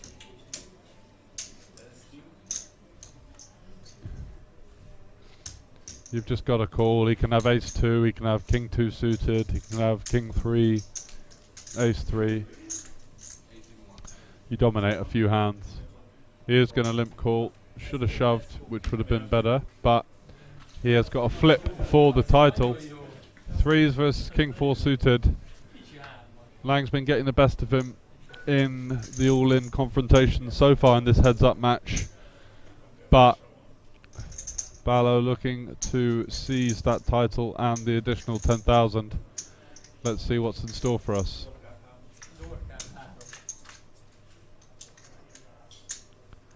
It's a 4 for Lang, who takes the lead.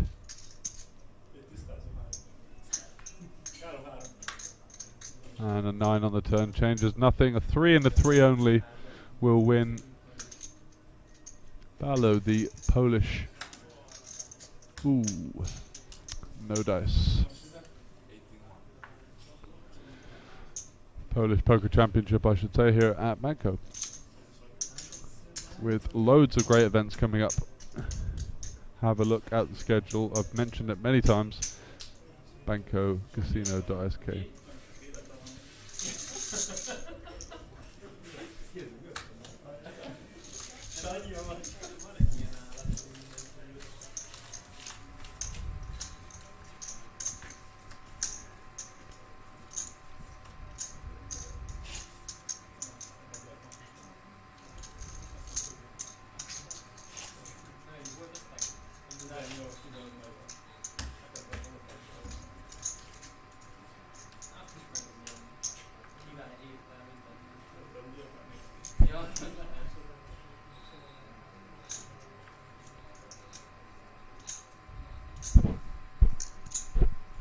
And once again, Lang gets himself back into this heads-up match, winning the flip. And Ballo has struggled to see him over the line. Looks like he's thinking about an ISO here.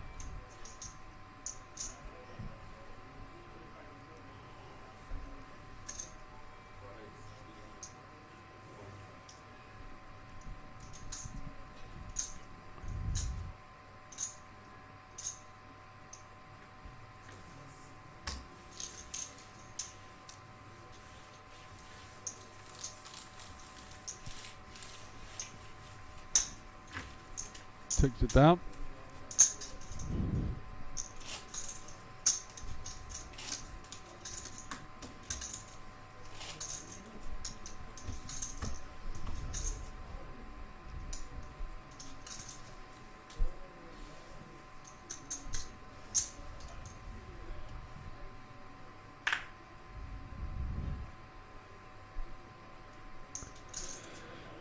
Follow with the 5-3 suited.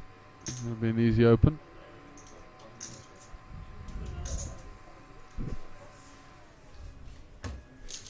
And 9-3, easy fold for blank.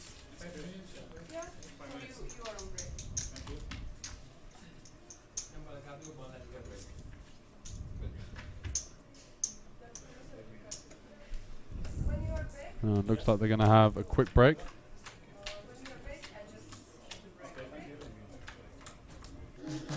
So we'll be right back.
Hello, hello, welcome back. So, last two of the Polish Poker Championship. Balo facing Lang.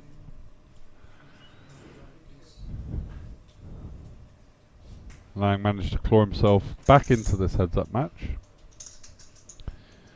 And we are facing just open folding the 9-7, wow. And we are looking at 21 big blinds facing somewhere about a 3-1 advantage for Bala.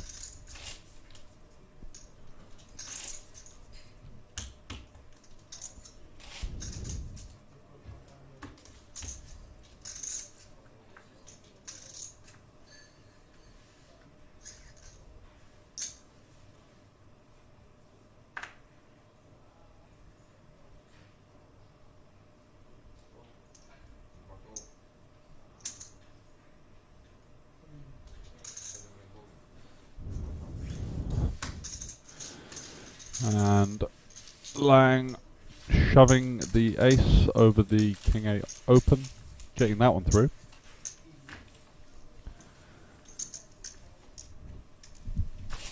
Picked up a lot of ace-x hands that have been he's been shoving it in with in this heads-up match, kept him alive.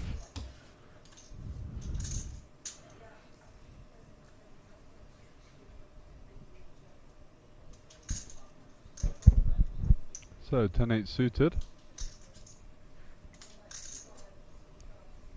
34 million at 1.6 million big blind. About 22 bigs. Looks like he's going to pop it up.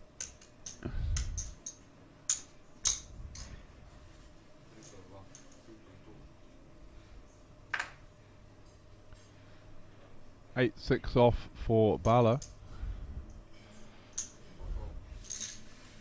In for the call.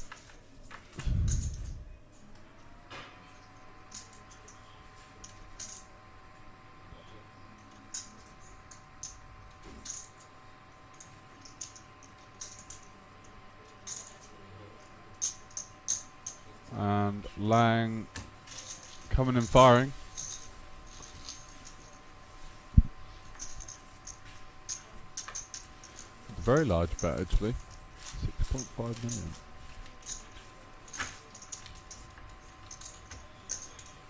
Gets the job done though. And Etch is slightly closer to his competitor.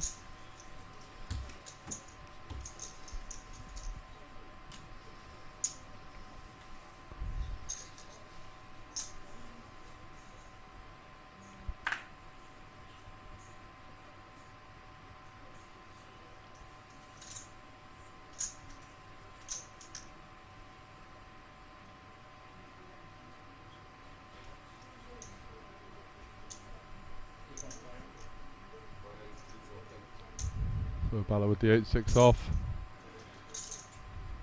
Opening to 3.5. Lang, Queen Jack suited. Just calls rather than jamming this time.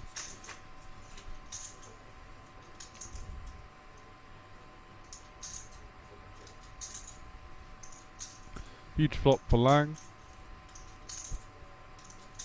Bala not so much. Complete swing and a miss.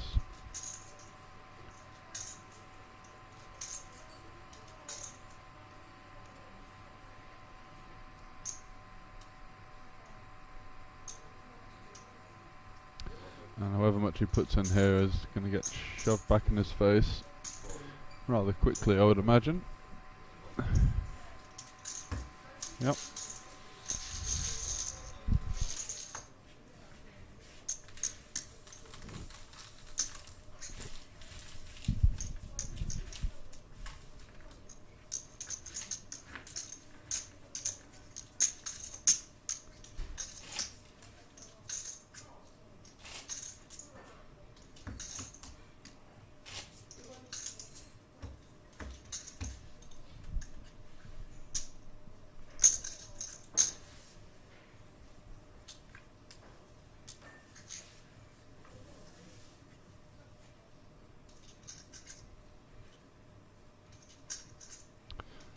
So Lang with the 10-9 now on the button. Worked his way up to, how much has he got? Almost 30 big blinds now. Ace King suited for Barlow.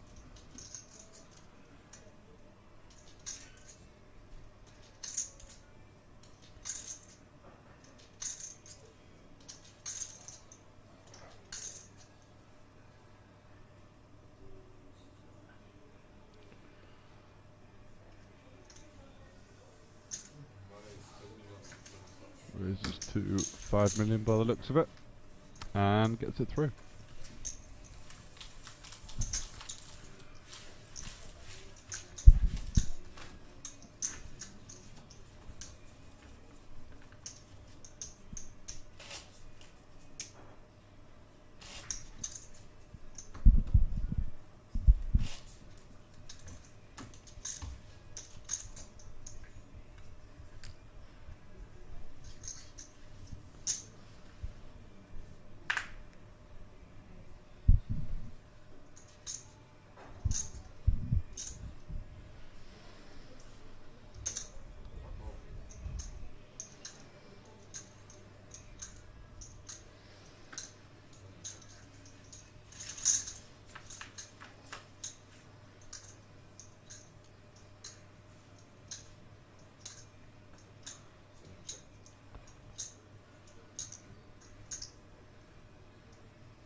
Gonna stab here with the 6 deuce.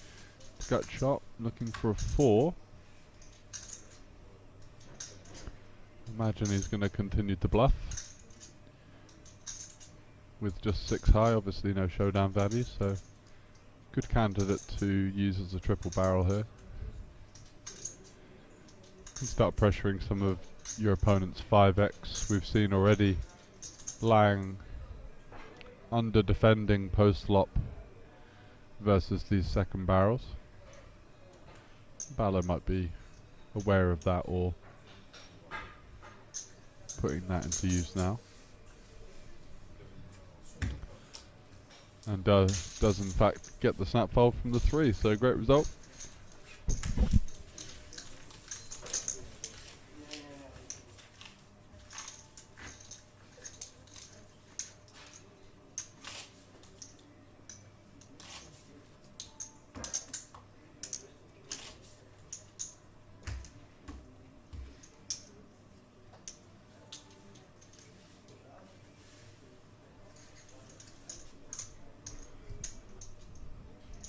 So Lang, back to about 25 big blinds, picks up ace-10 suited. Let's see a min raise here.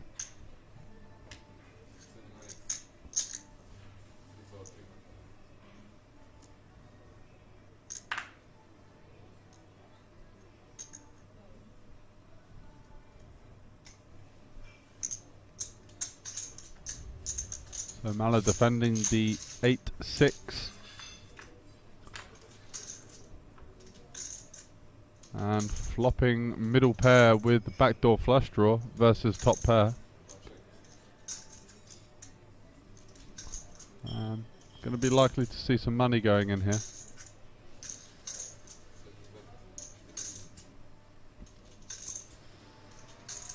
Half pot from Lang.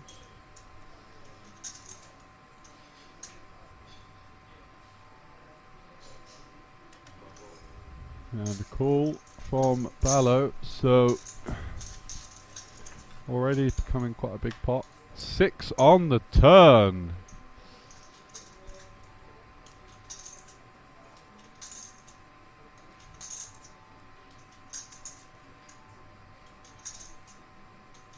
And 2 SPR, so Barlow's gonna start leading now. The 6 is a better card for him, and he can certainly do this with a hand like 7-8.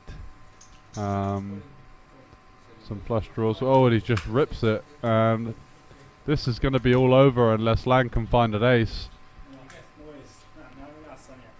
Didn't like the lead. Maybe hasn't seen that before. Just rips it in. And he could be out the door here. Needs to find a river Barry Greenstein, a river ace, to keep his hopes alive of winning the trophy. There it is, 5 on the river. And Ballo is the champion. Very well played, very solid final table performance, and very well earned.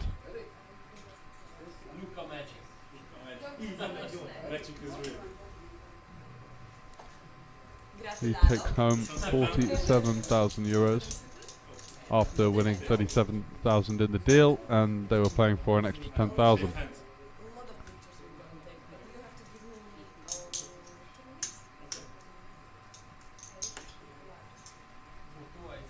Now go hang out with your friends. Moet, please. I'd like to say thank you to everyone for tuning in for the Polish Poker Championship main event. It's been an absolute pleasure hosting it, and hope to see you back here this time next year. Don't forget, loads more events coming up. We've got the Poker Code Festival hosted by Fedor Holtz and co between the 9th and the 13th, and the weekend after that it's the Banco Masters, 170 euro, 100k guaranteed. Looking forward to that one. Great structure, multi-day ones. And after that, we will be here for the festival, which is going to be a tournament schedule like no other ever seen before in Bratislava, with sports betting, roulette, blackjack, Sviten Special, Omaha, and Hold'em tournaments galore. So check it out at bancocasino.sk, and some of the info going up on your screen here. Thanks for joining us, guys. We will see you very shortly. Bye-bye.